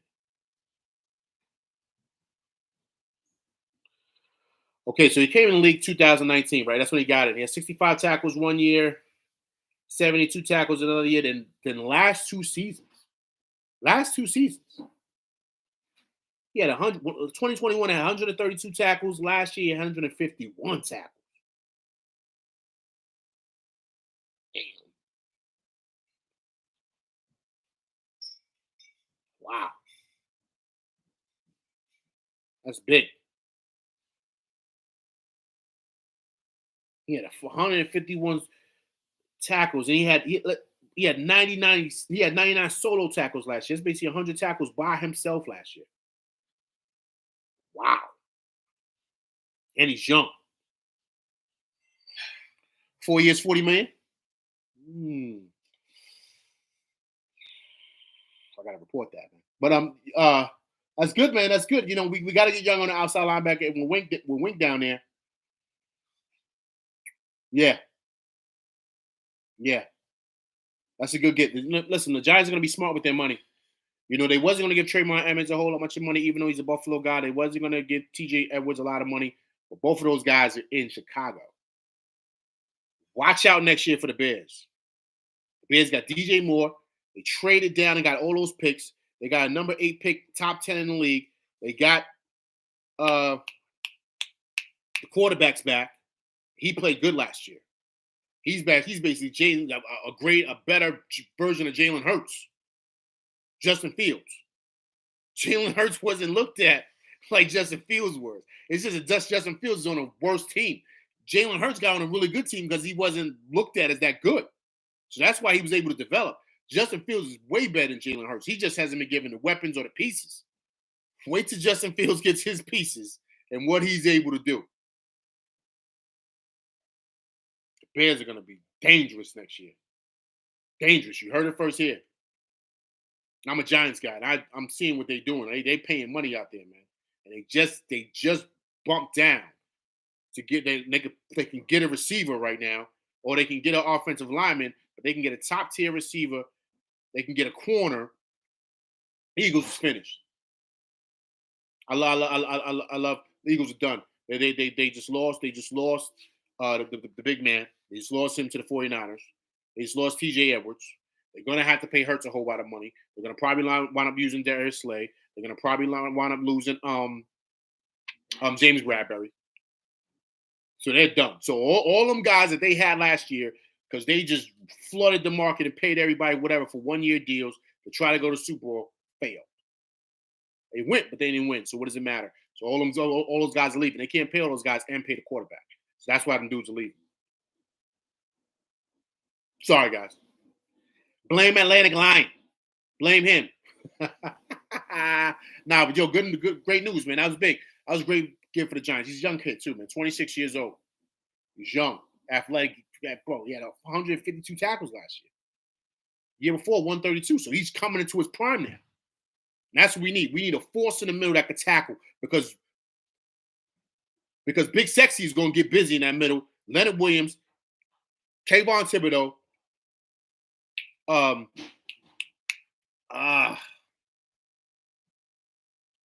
forget his name, man, because he's always injured, man. What's his name? It starts with an O. He's on the edge. Now you put this kid in the middle, you get another linebacker. Oh, man. You got Kenny in the back end. Dory on one side. Our defense is going to be official next year. Official. We just need another backer. Go with it. Yeah. Sorry, I had to switch, man. Had to switch hats. Switch hats, man. But it's gonna be tough, man. It's gonna be tough these next 12 games. There's no gimmies. Ojulari, thank you, man. Thank you, Aziz. Thank you, Killer Dogs. Aziz Ojulari. He's always hurt, man, but he's a beast too. So if he comes back, he eats his Wheaties and he's ready to go. You have him and Kayvon on the side. Leonard Williams is gonna take a pay cut. He already said he was gonna do that. You got Big Sexy Dexy down there, and you got this kid right here in the middle who's a beast. He's young. He's athletic. Now you good. You good, Killer Dogs. You good. Kenny on the back end. Now, oh man. Now I'm getting amped. I'm ready now because now we got the offense. Our D line's official. Come on, man. Come on, our D line is. Come on, we got all pro guys up there, man. We got all pro guys out there. We got I think if I'm correct, I think Kayvon Thibodeau got defensive rookie of the year. I think I could be wrong. Could be wrong. Now we gotta get wideouts. We can get someone in the draft, or we can go off D-Hop, right? If we don't get D-Hop, fine.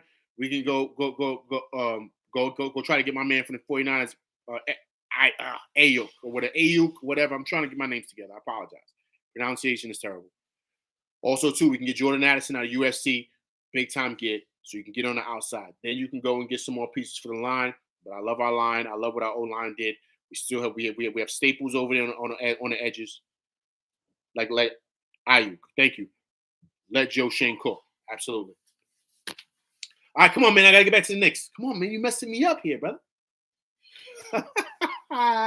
But now you got me excited, man. Now you know what I'm saying? I play ball, right? I'm from New York City. I play ball. Play ball. Being from the city, you gotta play ball. That's the rite of passage in New York City. But at the core of me, because I played in high school. I got hurt. Had a couple of D1 offers, but I got hurt in high school. My love is football. So it always has been. That's what pumps my blood. It's right here, that gridiron. End of story. So when I get into that, that's poops my bag, but football is that's my heart, man. So I'm excited what the Giants doing. Okay. Absolutely. Yankees coming back. Yankees gonna be right. Yo, listen. If anybody's a Yankee fan in here, I know I got off topic. I apologize. I'll get back to the next. Anybody's a Yankee fan in here, Anthony Volpe, Jersey kid, went to the school out here, very known high school. Del Barton, it's an all-boys school. He played there. Yankees got to bring him up. He's the second coming of Derek Jeter. I said it first. I know you guys are like, yo, you're bugging. You're crazy. Second coming of Derek Jeter. I'm telling you, he's ripping it up in spring training down there. And then there's another guy, 21 years old, 20 years old, I believe. Jason Dominguez. They call him the Martian. He is a monster. He's hitting tanks. Do you understand? Switch hitter like Bernie Williams, hitting bombs. Yo, these young guys, the Yankees are going to be no joke with them cats. We still got Judge for another 10 years. Listen, they got to bring these Jason, they call him the Martian. Everyone talks about Volpe, and I want Volpe up now. He really needs to be up here. Jason Dominguez, they call him the Martian. Hits from both sides of the plate. Hits tanks, man. Hits tanks. Yo, hit spring training against regular MLB pitchers, like guys that are already on the team, hitting bombs.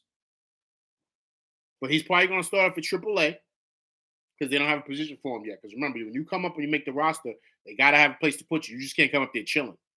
If they bring those kids up there, they're playing every day. So the rumor is what's been on hot on the stove is the Yankees are shopping IKF and they're shopping Gleyber Torres. Gleyber Torres is not with the team. He's playing in the WBC.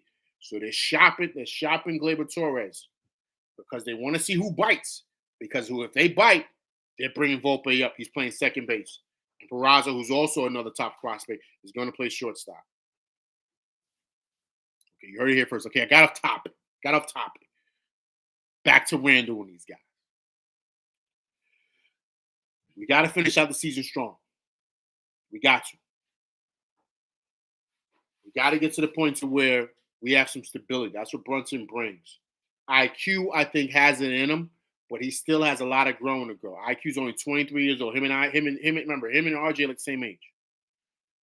So you got to give him time. He's not ready yet to run a team. You see it at times. He doesn't have it. He can come off the bench and get busy, but to run the team, he needs that maturity. Brunson has done that. Remember, Brunson won national championships. He's played. He's 26 years old. These guys are a little bit more mature. You know, when you're in the league 1 year, that's like dog years, man. You know what I'm saying? So playing a whole 82-game season and kind of really you develop as a player. So you develop here with the game slows down. So IQ's getting there. He's just not there yet. Right? So I like what he does, but we need Brunson back to bring stability to the team. And I think also, too, it makes the team feel better. Like oh, all right, cool. We got our leader back, right? Because now IQ can go back to the bench and do what he does best.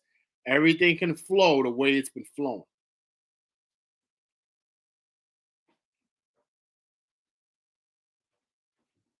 Atlantic Lion, I'm messing with you no more. Stop. Get him out of here. Go to mid Glaber. Right. Yeah, you gotta get Glaber. Yeah, I love Glaber. I love Glaber. I do, but Volpe is everything, man. He's the goods, man. He's the goods. They gotta bring him up.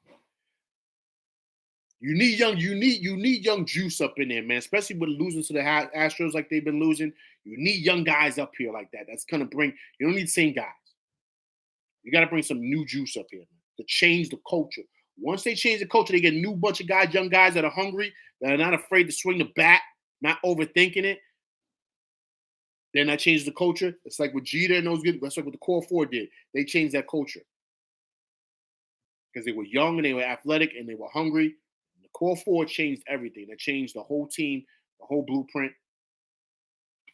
And Jeter now is an icon. Mo Rivera's an icon. All those guys. IQ looks great, man. I'm stoked for him. Yeah, he does. IQ does look good. He does look good, but he's still developing. Still a young player. He gained himself a lot of money though. That Boston game, he got on the map. The Knicks gonna have to pay him. They gotta lock him in this year. They have to lock him in. If they don't lock him in and they let him kind of go into his last year of his rookie deal, he's gonna walk. He's bouncing. He's bouncing because next year he's gonna be a free agent. He's gonna look at all the deals that are out there. I'm saying next season, which is gonna be going into 20, what are we in right now? 2023? Going into the 2024-2025 season, not 2023-2024. Going into this season, next season, this summer, the Knicks got to pay him to where they don't even get to that. Let him walk and let him see what's out there. If he sees what's out there, he's leaving. He's gone. He's not staying because someone's going to pay him top dollar. He's that good of a player. And they're going to say, yo, man, look, you can come over and start for us. You don't come off the bench with the Knicks. You come over and start. Especially like a team like Miami or something like that. They might be like, yo, man, come down here to Miami. Or like if the Clippers or anybody out west, you know what I'm saying? He can come out there, he could start. They pay him top. They're gonna throw the bank at him. Knicks not gonna be able to match. Because remember, the Knicks have a lot of great deals. Right? You got Randle for $100 million, Brunson for $100 million, and you got RJ for $100 million, right? So those are great deals. You also got to steal with Mitch, right? So they got great deals on the table. So you could pay a guy like Josh Hart. You don't have to pay him much because he's a utility player. He's not going to get anything else, and he wants to stay here. So you can work out a deal to where it can be beneficial to him and the team. So you still have a lot of capital. Remember, the new CCA is like the new, I forget what it's called. CEA, I forget. It's coming like another year or so. So where the contracts are going to go higher. So you could really, really pay top dollar for the, right? Right. So there you go. And I was just saying that it goes up next year. So they got them all friendly deals. So the Knicks got the bread to pay. Now, you could pay IQ and you could still shop Fourier. I love you, Obi. But Obi, not D Rose, he's probably may retire. Or they'll just keep him or whatever. I don't know. Your picks. And then you can go out and get a superstar who's ever available or who's disgruntled and wants to leave. See what I'm saying? So now the money, that's where the money comes. So now you're able to kind of get that money and do that, and then now you can really rock. Right? But they gotta lock IQ in this summer. They can't play around with that because he's a great building block to what it is that you want to do for your future, for what you want the team to be. He's a perfect piece because now when a free agent comes here, right, or a guy that's like a superstar, I don't know who, anybody, they could say, yo, they got Brunson, they got IQ, they got RJ, they got Randle. Wow, they got Grimes too. They got Josh Hart. They got Big Mitch in the middle. They got our yo. The Knicks is all right. They just missing a piece. I'm that piece. Let me ask you guys something. Yo, Kev, what's going on, man? What's up? I hit you up like a minute ago, man. Where you been? Kev Rodriguez, what's going on, man? Knicks shits. Everybody in here, man. Go to Twitter. Go to my man right here, man. Nick, she's my boy Kev, man. He's good. A lot of great stuff. Knicks stuff. Hit him up. Twitter. We got them guys be talking that good stuff in there, man. So anybody in here, Kev, I'm looking out for you, man. Appreciate you coming through, man. Come on, brother. Come in late, man. I'm saying I want to get some of your expertise, man. We go back and forth. But But that's the key, right? So you got to lock these guys in. So when the guy comes in, he sees exactly what's there. He sees that we have all these guys locked in, and you still have good deals on the table where you could really pay somebody because you didn't pay anybody, you didn't overpay anybody. RJ didn't take the max deal, Randle didn't take a max deal, and you got Brunson for peanuts, man. You got him like from the dollar store, right? Because he just wanted to come here. So you can lock in IQ this summer. Don't play with that. Grimes is not going to go nowhere. You can lock it. If you want to wait for Grimes, you can wait for Grimes next year. So you can have a superstar that can come in and say, yo, I love what they're building. I want to go to New York. I want to play in the Garden. Boom.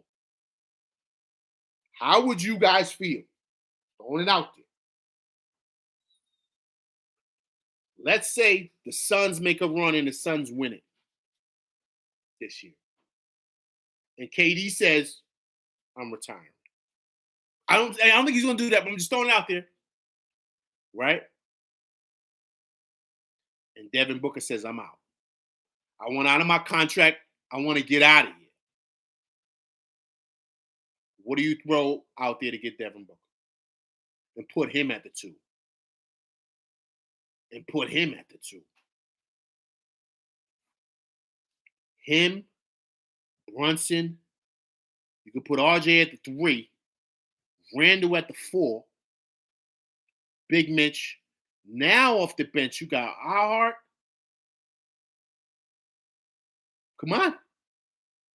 Because someone's going to be available this year. Someone's going to kind of, and also too, guys, remember this too.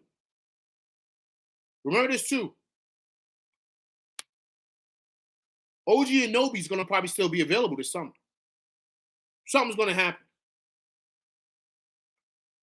I'm telling you. So the Knicks could probably get him this summer. They didn't pull the trigger this year. They could probably get him this summer. So imagine if you can get OG Anunoby still. Right. Some cheaper options. Then Kev, then OG Anunoby? Because you can still get him.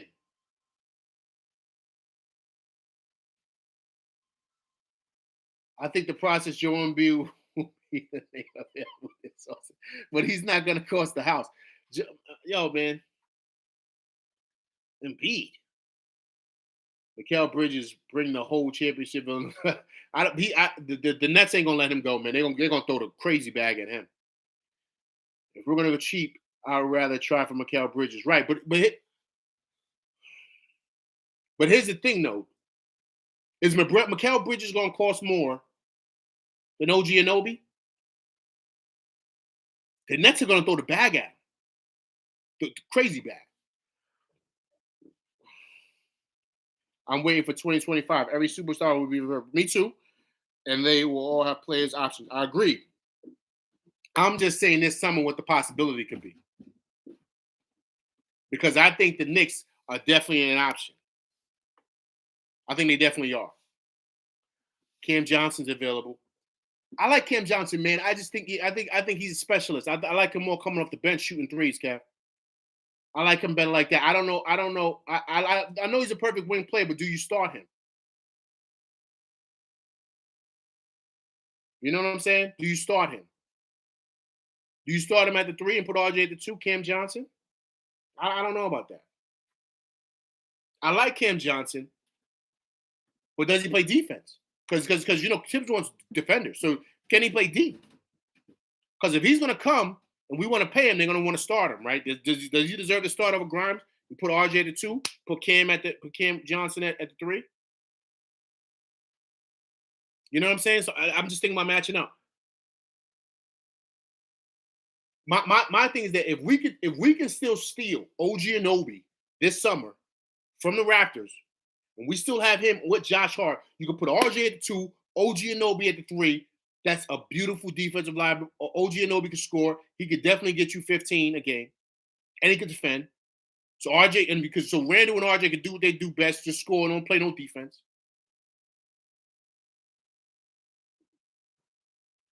Nobody will start in 31's lineup. Are you crazy? Listen, man, I hear you, but if you bring a player over that's a Tibbs player, he definitely will. Especially OG Anunoby. He loves OG Anunoby just like he loves Josh Hart. He's starting. He is starting. Period. So you got to think this summer, guys.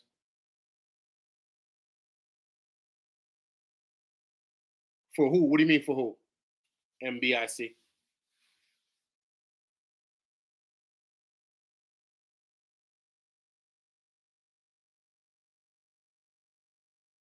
Who's getting benched?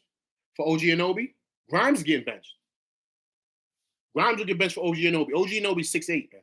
6'8", 4 that can play the 3 and sometimes the 2. RJ's not. RJ's starting. He could jump up and play the 2. Right. So, but Kev, what I'm saying is, you could put Grimes to come off the bench with Josh Hart, with IQ.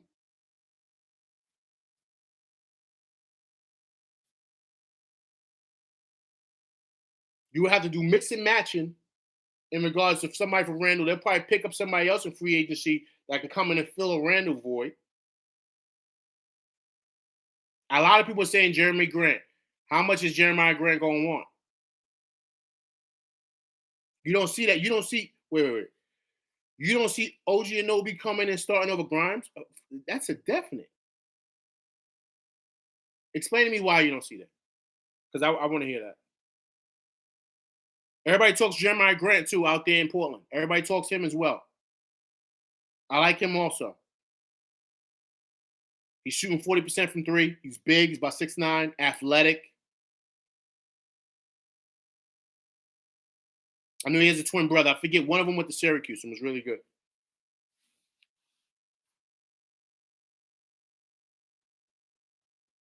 Grimes is Tibbs guy. OG is more of a Tibbs guy. Right. They're both Tibbs guys.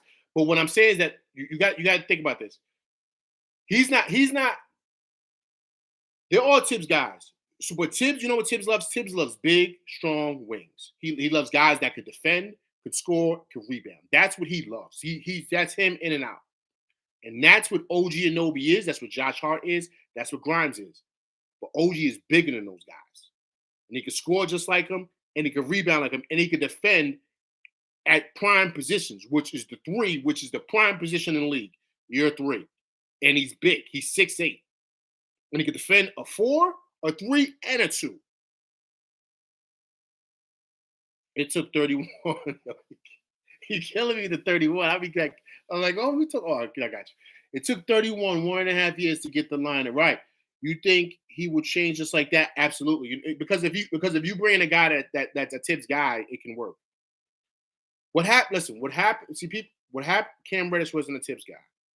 That was a bad move, and it looked crazy, but it wasn't going to work. Tibbs didn't want him here. He wants OG Anunoby. He wanted Josh Hart. He drafted Grimes. He wanted Grimes. He wanted iHart. He wanted Deuce. He drafted those guys. He wanted those guys. Those are Tibbs guys. Jalen Brunson's a Tibbs guy. Hard nose. Those guys play ball, man. They play ball in your chest. OG Anunoby's the same way. He is a Thibodeau guy. So those guys are going to go out and get guys that live. That's why, to me, the kid out in Portland, Jeremiah Grant, it fits because he defends and he can score, and he's long and he's athletic. Believe it or not, he's like another Mikal Bridges. Same type of build, a little bit bigger, but defends. Mikal Bridges can defend, man. So that's what he loves. He loves guys that could defend, that could score, block shots. They do it all. So to me, that's who I can see the Knicks getting this summer, because I think Toronto wants to get off of OG. That's why they were shopping him. I think they want to kind of get off him because they're gonna. I don't know. I got to look at it, but I don't know if he's a free agent this summer. Remember they was trying to make a deal. I don't know if he's gonna want big money. But the thing is that the Knicks, they could give it to him, man. But I don't know if they want to. Because I know they really, really want to get a star. They really want to get another legit superstar. But guys, I'm throwing this out there. How many legit superstars are in the league? There's not that many of them. There's stars. I'm talking about superstars. He's injury prone. Look at his games played. 31 wants availability. You talking about OG Anunoby? I know he fell, man. I think he fell and hurt his wrist. Something crazy. So I'm not gonna. I hear what you're saying, but I don't. But I don't know how legit those injuries are. I don't. I'm not saying. I'm not saying. I'm not trying. But I don't think he wants to be there, man. There's a lot of issues in Toronto. Like he doesn't want to be there. So guys may not play because they don't want to play. They might say they're hurt because they're really not hurt. They could play through it, but they don't really want to.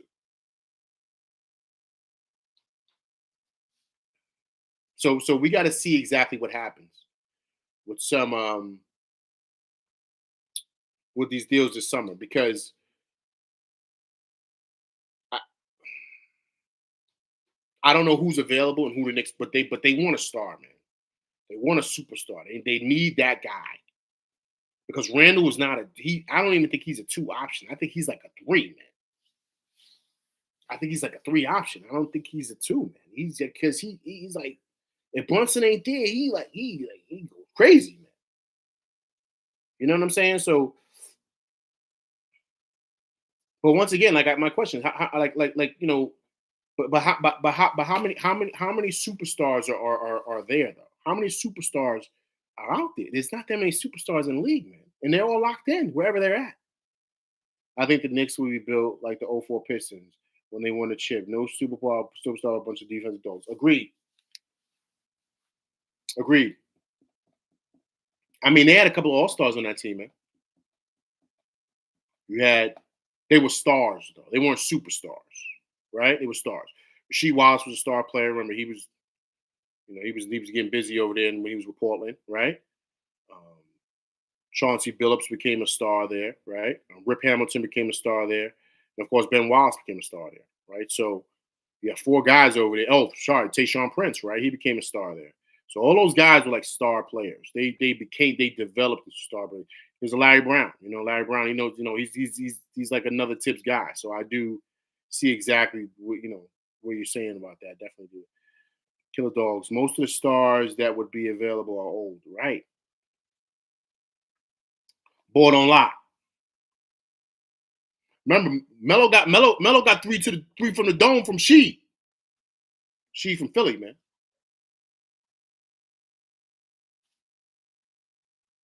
He got that. Melo got that from She when She was here. Boy don't lie.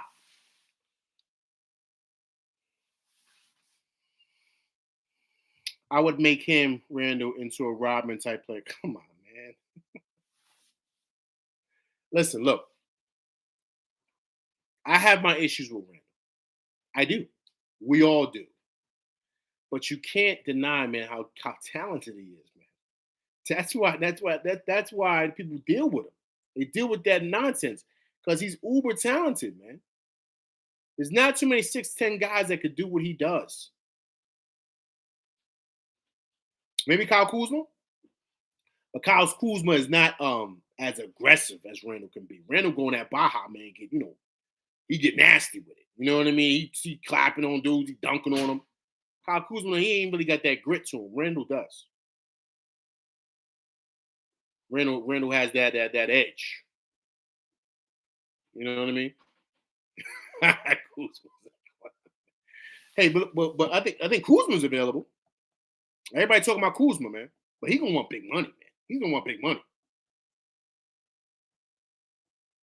of course. But he is a 3rd option at best. Now I agree. That's why we need a star in here that could balance it out for him. You can't take him, no shade to him at all. Now, of course, now I know it's no. I mean, it's just he. You got to know who he is. Like you got to know him as a player. You know his limitations. Um, I think he is a star. I don't think he's a superstar, but I think you get the right guy in here. I don't. The Knicks need like a 3 or 2. You need someone that's going to start. I think our bench is solid. So you could add another guy on the bench from like free agency, another guy, like a like a Powell, you know what I'm saying, who was with Toronto now with Norman Powell, now with the Clippers, right? You could add maybe a Norman Powell type, right, to the bench to help with that. You could do that, so you know, it's a couple of guys, man, you could add to the bench to kind of help out. right? Bradley Beal injury prone. Yeah, man, but he's locked into Washington. He's not going nowhere. He's staying there forever. He's got a big deal over there. He got over 200 something million. Giving him way too much leeway. Powell makes too much money. Yeah, he does make a lot of money. He does. But no, I agree. I'm just saying someone like him, right? If you can get like another bench piece, because if you bring in a star, a superstar, another guy that's like a second option or first option to Brunson, then someone's coming off the starting lineup, which most likely is going to be Grimes. It's not going to be RJ. So now you're going to need someone else to fill that void, right, on the bench, like another guy, right? So once you do that, you know what I mean. Then it could balance out. I like TJ Warren. He's good. He's big, 6'8". He's solid.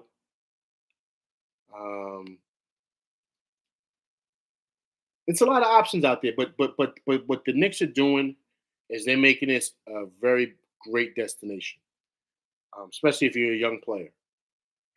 The older guys may not want to come here because of tips, um, but the young guys may come here because of Johnny Bryant, right? So you have that balance, man. You have that, and then if the Knicks are winning, as we know, guys, winning heals all, and there's no better place to win but New York. Now they get on you, but if you win here, man, there's no better place. Play in the Garden. Like I said before, and I've said it on my lives before, I've said it in my shows. When you play here, unlike any other place, maybe the Lakers or Boston may be second or third, but there's no other place in this nation on a Tuesday night. It feels like you're like in the playoffs, right?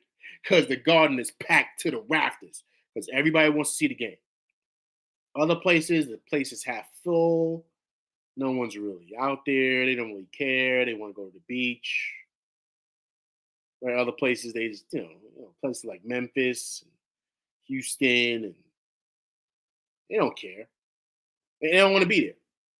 But the Garden is packed to the rafters. It doesn't matter if it's a Tuesday or a Sunday matinee game, or a Monday night game, or a Thursday night game. It doesn't matter. Filled to the rafters. And if the Knicks are winning, there's no better ticket in the city, man. Because it's cold. It's cold out, so people want to be inside, right? So that's why the game's always packed. And then you got Celebrity Row, Spike down there. You might have the newest, hottest rapper down there. Remember they said Ice Spice was looking at IQ. He was getting excited. He was like, "Yo, what's up, shorty? She's from the Bronx." Then you had Iggy Azalea. She want a picture with Brunson. Brunson had to give it the hug tap. You know what I mean? Because she on him. He was like, "Yo, man, I'm married." You see, Randall wife at every game. She don't play. Because she know the chicks is coming out, especially in the Garden. Right? So it's the hottest ticket in town on a Tuesday night or a Wednesday night. If celebrities are in town, they're like, "Yo, let's go to the Knicks game." So if the Knicks are winning, the Knicks are good. There's no better place to be. None. So just my opinion. I just think that this is if the Knicks are winning, they're playing good. This is a great, great place to be for anybody that wants to come here and they want to play there, especially they know the Knicks are relevant, right? So to me, that's why they have to lock in IQ. You got to lock him in. You got to figure out a deal to where you can get him locked in. You don't send him into his rookie. You don't let him go looking. Because if he go, they're gonna be, oh man, they're gonna give him the bag wherever he goes.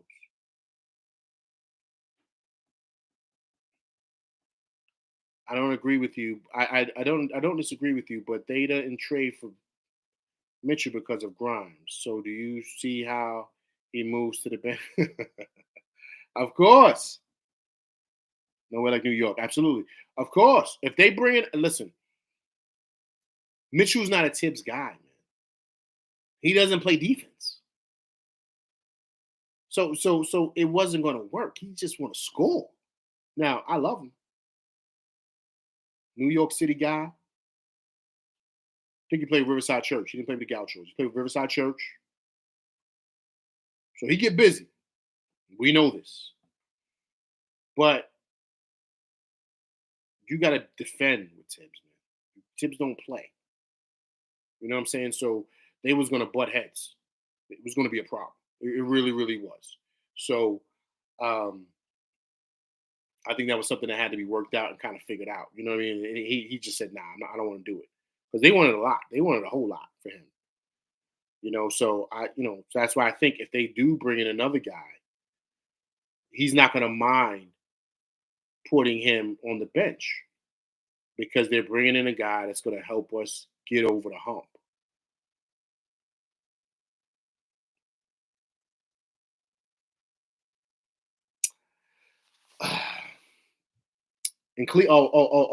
Laverne in Cleveland.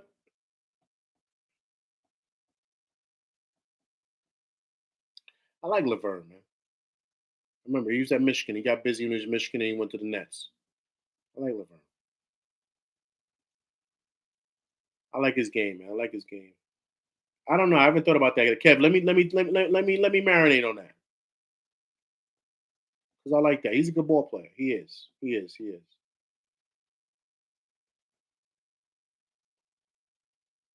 Mm. I like that. I'm hearing Giannis rumors. Giannis rumors like what? What you mean? Giannis ain't going nowhere, man. Giannis is like the mayor there, man. There ain't nothing to do up there in Milwaukee. He ain't going nowhere, man. He got bro. He runs that whole. He got all his brothers on the team. Like his one brother's on the team with him. The other brother's in D League. D League. Sorry. The other brother's in G League. What you hearing about Giannis ain't going nowhere, man. He's not going anywhere. I don't know if Embiid's leaving Philly, man. But where's he going to go?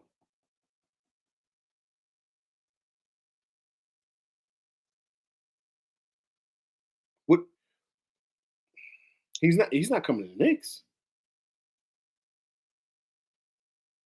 Like he's leaving. Like he wants to be traded. Leaving. Like what do you mean? I gotta hear this. You guys are throwing stuff out there, man.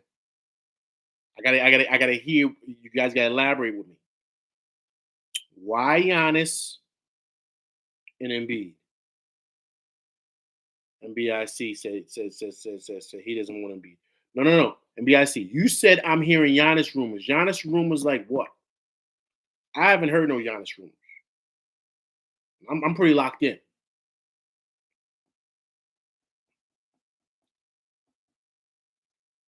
No. Atlantic line. I'm gonna read it, but no. Harden is probably going back to Houston, and the process has been going on for years. Bro is pissed, and I think he will request a trade. Hmm.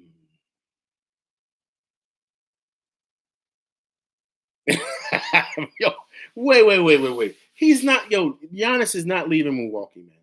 That's not happening. Coming to New York front. No, he's not, man. Who told you? Who told you that? That's not happening. If whoever told you that NBIC is playing games with you, they did. He's not leaving. He's got too much power out there, man. I told you, man. He's got all his brothers over there. His whole family is living over there, man. And like playing, like you know what I mean. Come on, man. He has too much control. He has too much control. He's already won a chip. He's already won a championship out there. He's got a couple of MVPs. He might win MVP again this year. He's not going anywhere, man. Come on, why are you doing that to us, man? Don't have us thinking that craziness. That's not happening. Giannis is not going anywhere.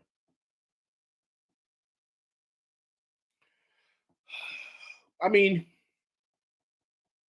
Embiid, I don't know if he leaves, bro. If he leaves, where would he go? Where would he go?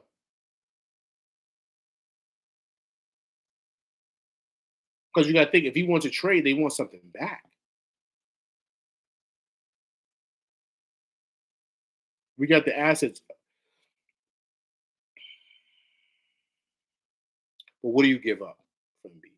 What are they going to want? Are they going to want Embiid? To me, is better than Mitchell. The Sixers are going to want a haul for him. He's MVP caliber player. Donovan Mitchell's not. He's a superstar, but he is not an MVP They're gonna want the haul. Remember, he's just to me just as good as Joker. They're 1 and 2 as far as MVPs. Giannis right there. They're gonna want everything for Joel Embiid. I'm not willing to give up everything for him. I'm just not.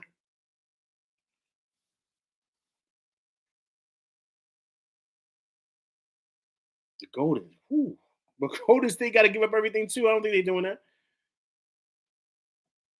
Kev, exactly. Just keep building the way we're building. Exactly. That's what I'm saying. That's why I'm saying a superstar is coming. We just got to keep winning. But we got to get another piece that's like a star player that can add on. So if you get an OG Anunoby, he's not a star yet, but he has those abilities. That would be great. And we don't only have to, give up a haul for him. We still could keep like some of our picks. You're going to probably have to get off a Fourier contract. You're going to probably have to give up a Obi or something like that, which is cool. Atlantic Lion. Mitch, IQ, Grimes, 4 unprotected first is what I think I'll take. No, I'm not letting go of IQ, man. Grimes maybe, but not IQ, man. No way. He's got too much upside. Then they probably not even going to want IQ because they already got a guy over there. Him and IQ are like mirror images of each other. But for me, hell no, right? I don't want him to be injury prone. I'd rather keep Grimes as a 2 and OG off the bench. I don't know about that, man. I don't know about that because, okay. All right, Kev. Here's what's going to happen. I hear what you're saying. But they just gave RJ $100 million. There's no way he's coming off the bench. They just gave that kid $100 million. And it ain't like he's a bum. He's averaging 20 points a game. There's no way he's coming off the bench. I think that's when Dolan will say, ain't no way I'm giving this guy $100 million. He's coming off the bench. Ain't no way. And OG's going to want to come here and make big time money too. And he's going to have to start. So I'm just saying, Grimes going to have to come off the bench because it's just going to fall like that. It's what these guys are making. And guys are making too much money. I like Kev, I agree. Grimes has a better bag and can create for himself. I agree. But you got to think how much money he's making. He ain't making all that money come off the bench. Especially if we do a trade with Toronto, because that's what they're going to want. Or if he's a free agent, I don't know what the dynamic is. But he's going to want money. He's going to want big time money, and Knicks are going to have to pay. So he's not coming over here for whatever. And it's going to be a lot of money or a lot of picks or whatever it comes down to. And he's coming off the bench. That's not happening. It's not happening. Okay, NBIC. Okay, here it is, guys. Here it is. Okay, here it is, everybody. Kev, don't leave yet. Here it is. So here it is. The Bucks are not going to be able to contend next year. Middleton is injury prone.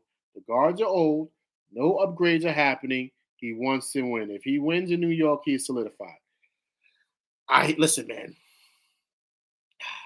I like what you're saying. And it's like an early Christmas gift, right? It's like I love hearing it. But you're playing with my emotions. I don't care how old the guards are getting. I don't care what Middleton is doing. The Bucks are going to do everything in their power to get whoever they want there for him. It doesn't matter. You know what Bobby Portis said? Bobby Portis was on a podcast. Bobby Portis said he wanted to play for the Bucks because he liked what the Bucks did. He didn't care about the money he was making. He just wanted to play with them so he could win a championship. Instead of calling management, he called Giannis. He said in a couple of weeks or like a month, he was with the Bucks. And they won a championship that year. That's what Bobby Portis said. So he didn't have his agent call the Bucks. He called Giannis. True story. So Giannis has got a lot of power over there. So it don't matter who they got, who's getting old, whatever. It doesn't matter. He's going to be able to get moves up in there.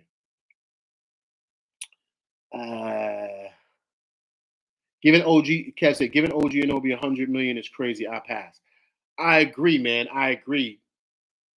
But he's pricey, man. But Kev, you gotta look at it like this, man. He's a prime position that everybody wants. He's a 3D that could defend and could score. That's what the league is now. So he's gonna get that. Yo, I heard when the Knicks were playing the Celtics when IQ went off. Who's the kid Williams that comes off the bench for the Celtics? He's gonna be a free agent this year. They say he's gonna want like somewhere between $20 million, Kev. He's gonna want $20 million a season. And how much money you want to bet he's probably gonna get it? Because of what he plays, if he could defend on the wing, he's big, he's strong, and you knock down shots. That's a key position in the league, man. That's like everything in the league.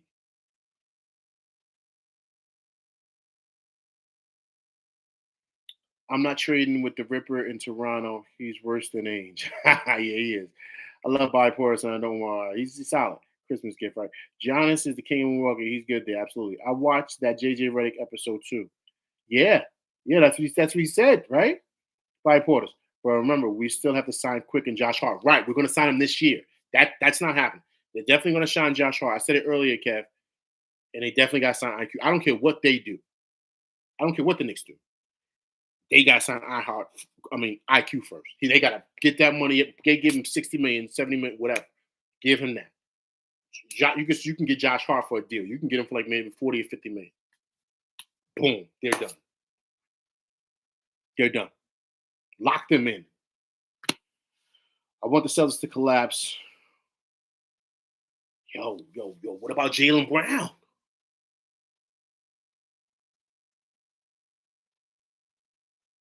What about Jaylen Brown? They've been talking about shopping him for a minute now. Ooh.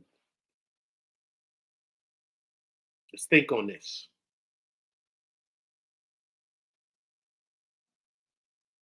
Yo, they've been talking about shopping Jaylen Brown for a minute now.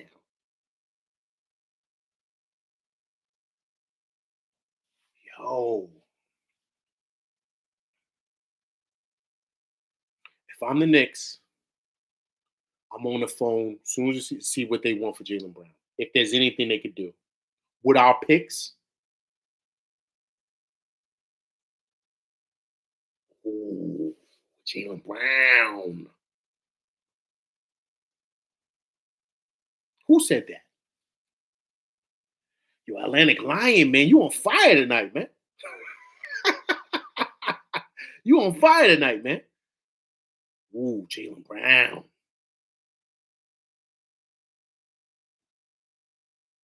Kev, we might have to put that on Twitter tonight, man. We have to put that on Twitter, man. Just throw that out there, see what people say. Thanks to my man Atlantic Lion, man. Just get on the phone and see what they want. Just see what they want. All right. Okay, I'm throwing this out there. Are you guys ready? Who would you give up for Jaylen Brown? Would you give up? Who would you give up?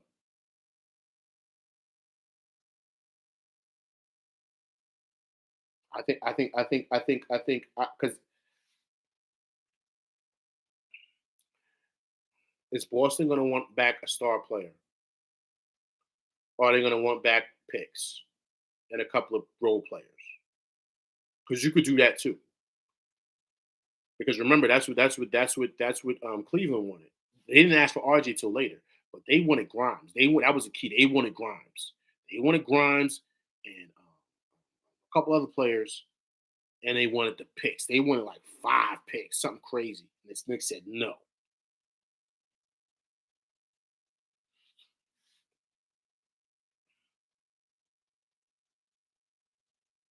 Got me thinking now.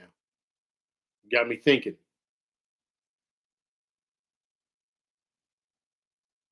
They're not going to want. He said RJ. They're not going to want. No. You can't. Come on, man. If you go after him, they're not going to want no seconds for him. They're going to want first round picks. He's a legit all-star. He's a legit all-star, man. He's a star player in this league. He's borderline superstar. Borderline. He's right in that next tier. He's right below Tatum and those guys. He's right there.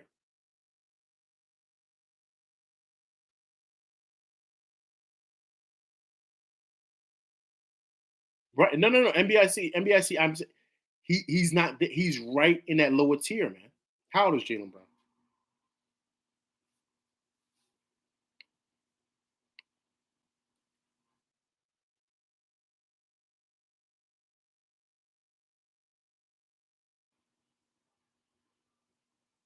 Oh man, he's 26. He's 26. Oh, he's young, man. Holy shit, bro. Listen, all right, look. Atlanta, you said 2 unprotected. No, they're gonna want more than that. They're gonna want more than that. They're not gonna want no. Listen, man.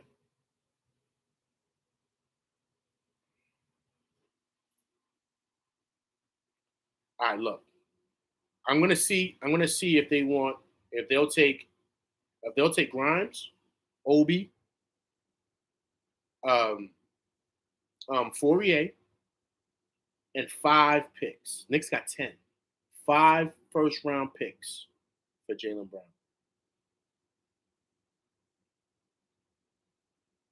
What say you? I'm gonna say it again. Obi, Grimes, Fourier. You get Fourier's contract off the books. 5 first-round picks.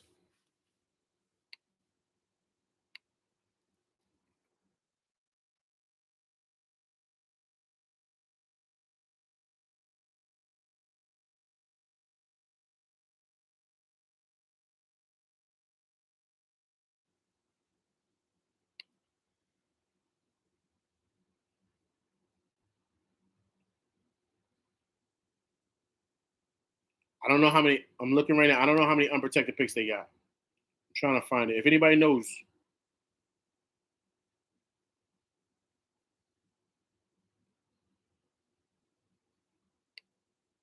I don't know how many unprotected picks the Knicks have.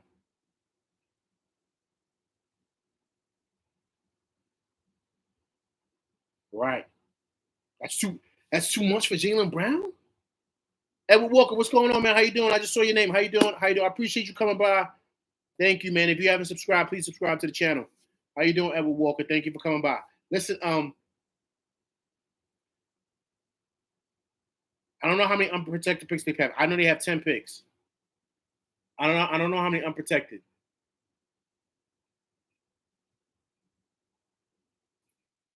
They don't want Fourier back. I know, but listen, they can take the contract if they want to give. But the key killer dog, the key is the picks. To get Jaylen Brown, though, man. To get Jaylen Brown. He's only 26, though, NBIC. He's 26. And he defends. He's better than Donovan Mitchell, and he's bigger than Donovan Mitchell. Donovan Mitchell 6'2", 6'3", Jaylen Brown 6'6", 6'7". He'll be a free agent when this year?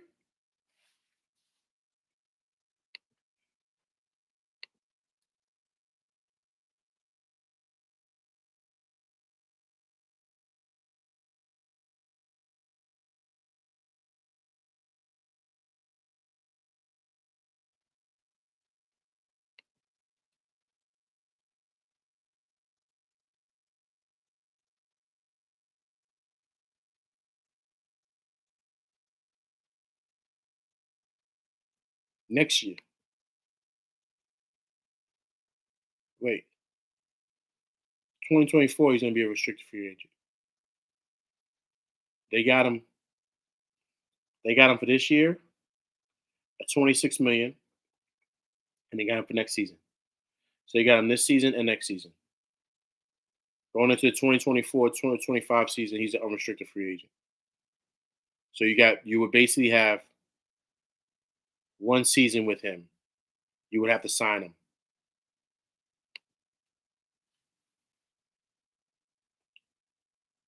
$2024 going into 2025. Next summer, he's free.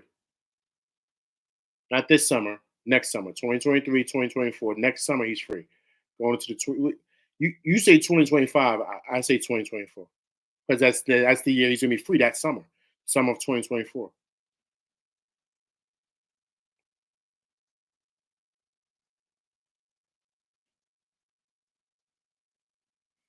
Right. If you could, all right. Here's my question to all you guys: if you can get him this summer, would you get him this summer? He has a player option, I believe, for this summer. For this summer, he has a player option, or he's speaking of next year. He's unrestricted free agent. Next summer, he's an unrestricted free agent. They got him for this year and next year. Is he? Does he have a player option for this year? Is that what you're saying going into the summer? Is that what it is? Would would you guys take him? Would you guys make the deal? Would you guys make the deal to bring Jaylen Brown here? Three that's not going to do it, man. That's not going to. What did they want for Donovan Mitchell, man? They didn't want three. They wanted a lot. They want how much? They want like 7 picks. They want something crazy for Donovan Mitchell. Remember, they wanted something insane for him.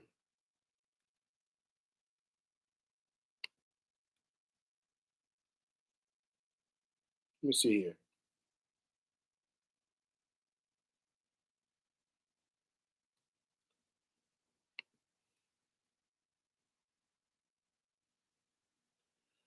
I'm trying to read because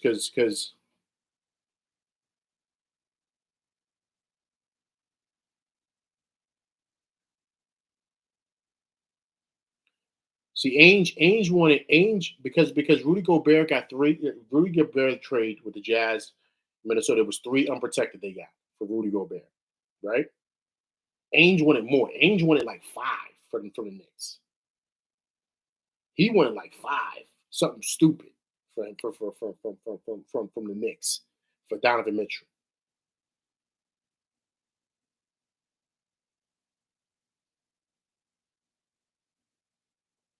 Yeah, he's Edward Walker. I agree, but what I'm saying is that if they feel Edward Walker, if they feel like he's going to leave, they might take some calls because they feel like he's leaving, so they want to get him off the books because they know they ain't going to be able to keep him next year. So why have him leave for nothing when you know you could possibly get a deal for him, right? So that's why they will probably listen because they know he's probably not going to want to come back because of whatever, right? But NBIC, he's an unrestricted free agent next year, right? So would you wait? Would you wait to see? Because all them other guys you're talking about,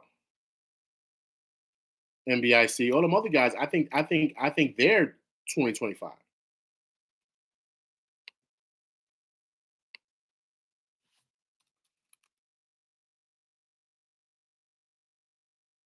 I think they're 2025. Looking it up now, guys. That's why I'm kind of quiet. I'm looking up.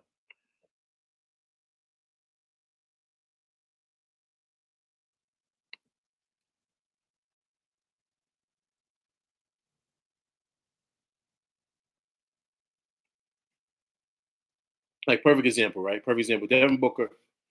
Devin Booker's locked in. They got him all the way up until 20. I think it's 20. He's all the way up until 2028, right? They got him locked in. But as you guys know their player options and stuff like that. Because remember, he signed the supermax. He signed the supermax last year, right? He signed the supermax. But these guys can force their way out of deals because they don't want to be there. So they'll say, okay, well, what do you want for him, right? Because that's what happened with Donovan Mitchell. Donovan Mitchell wanted out, so that's why they were able to get that deal done because they knew they wanted to leave and they were trying to flip the contract with him.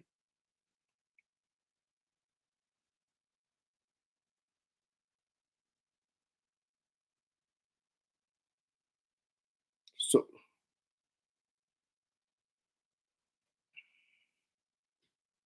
see what I'm saying? So Devin Booker is an unrestricted free agent in 2028, man. He's 31.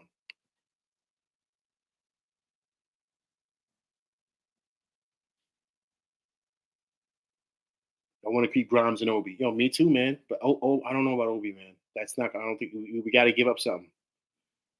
Yes, we are attracted. I agree. So I wait unless he demands a trade. Okay.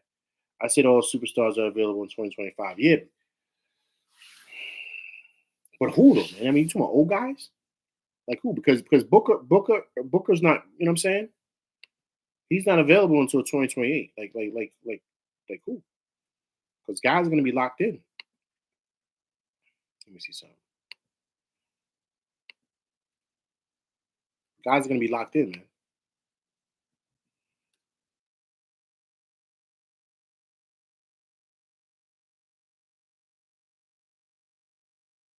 You saying 2025 or next summer, man? Because I get your numbers wrong. Let me see here.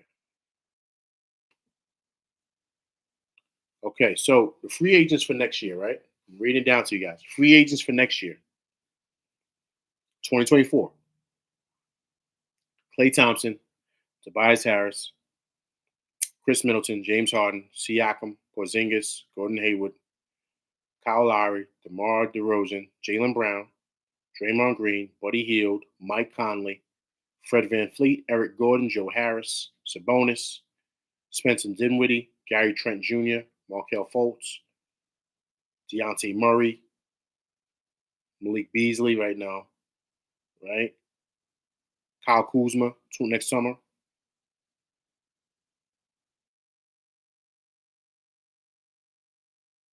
So I mean, those are really like the guys, man. That there's no real, you know what I mean. So I'm just saying. So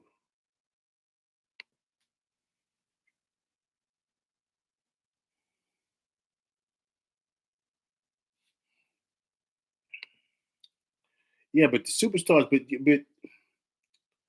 NBIC, man. I mean, I'm gonna type in 2025, but my thing is, how old are they gonna be, man? You know what I mean? You don't want no old players. See, these guys are old. Jimmy Butler's old, man. Those guys are finished. Jimmy Butler's 35. It's gonna be 35. LeBron's gonna be 40. Giannis is gonna be 30.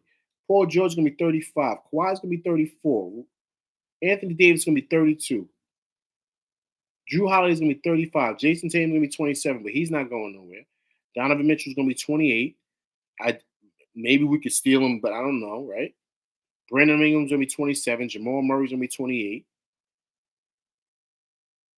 Randall and Brunson are gonna be up for their contracts too.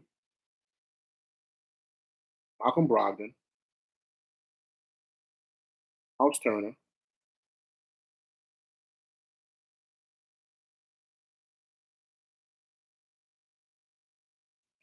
You know what I'm saying? All those guys are old, man.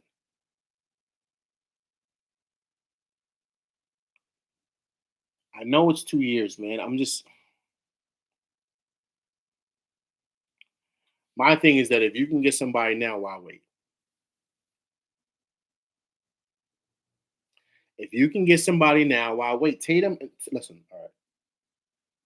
Tatum, that's a pipe dream. Tatum and Giannis are not going anywhere. They're not going anywhere, man.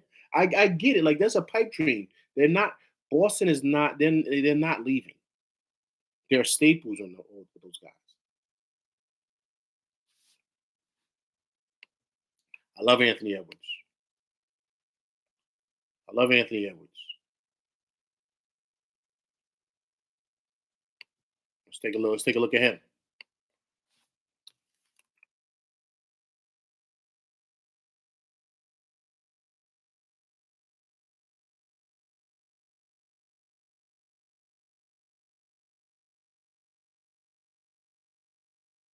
Look at Anthony Edwards.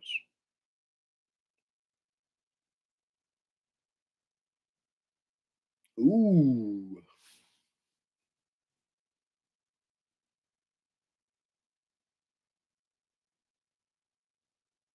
He's available next summer.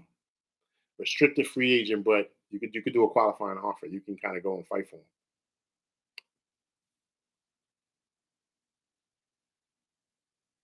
What you do? Anthony Edwards, man. He's gonna be holy. She's gonna be 23.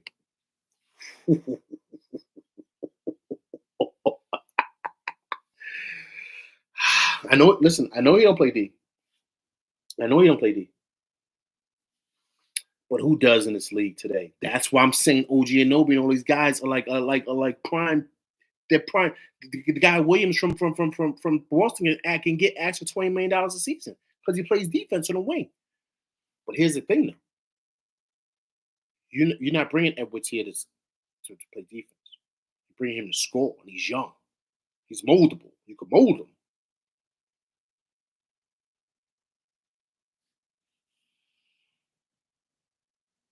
Hopefully Tibbs is going by then.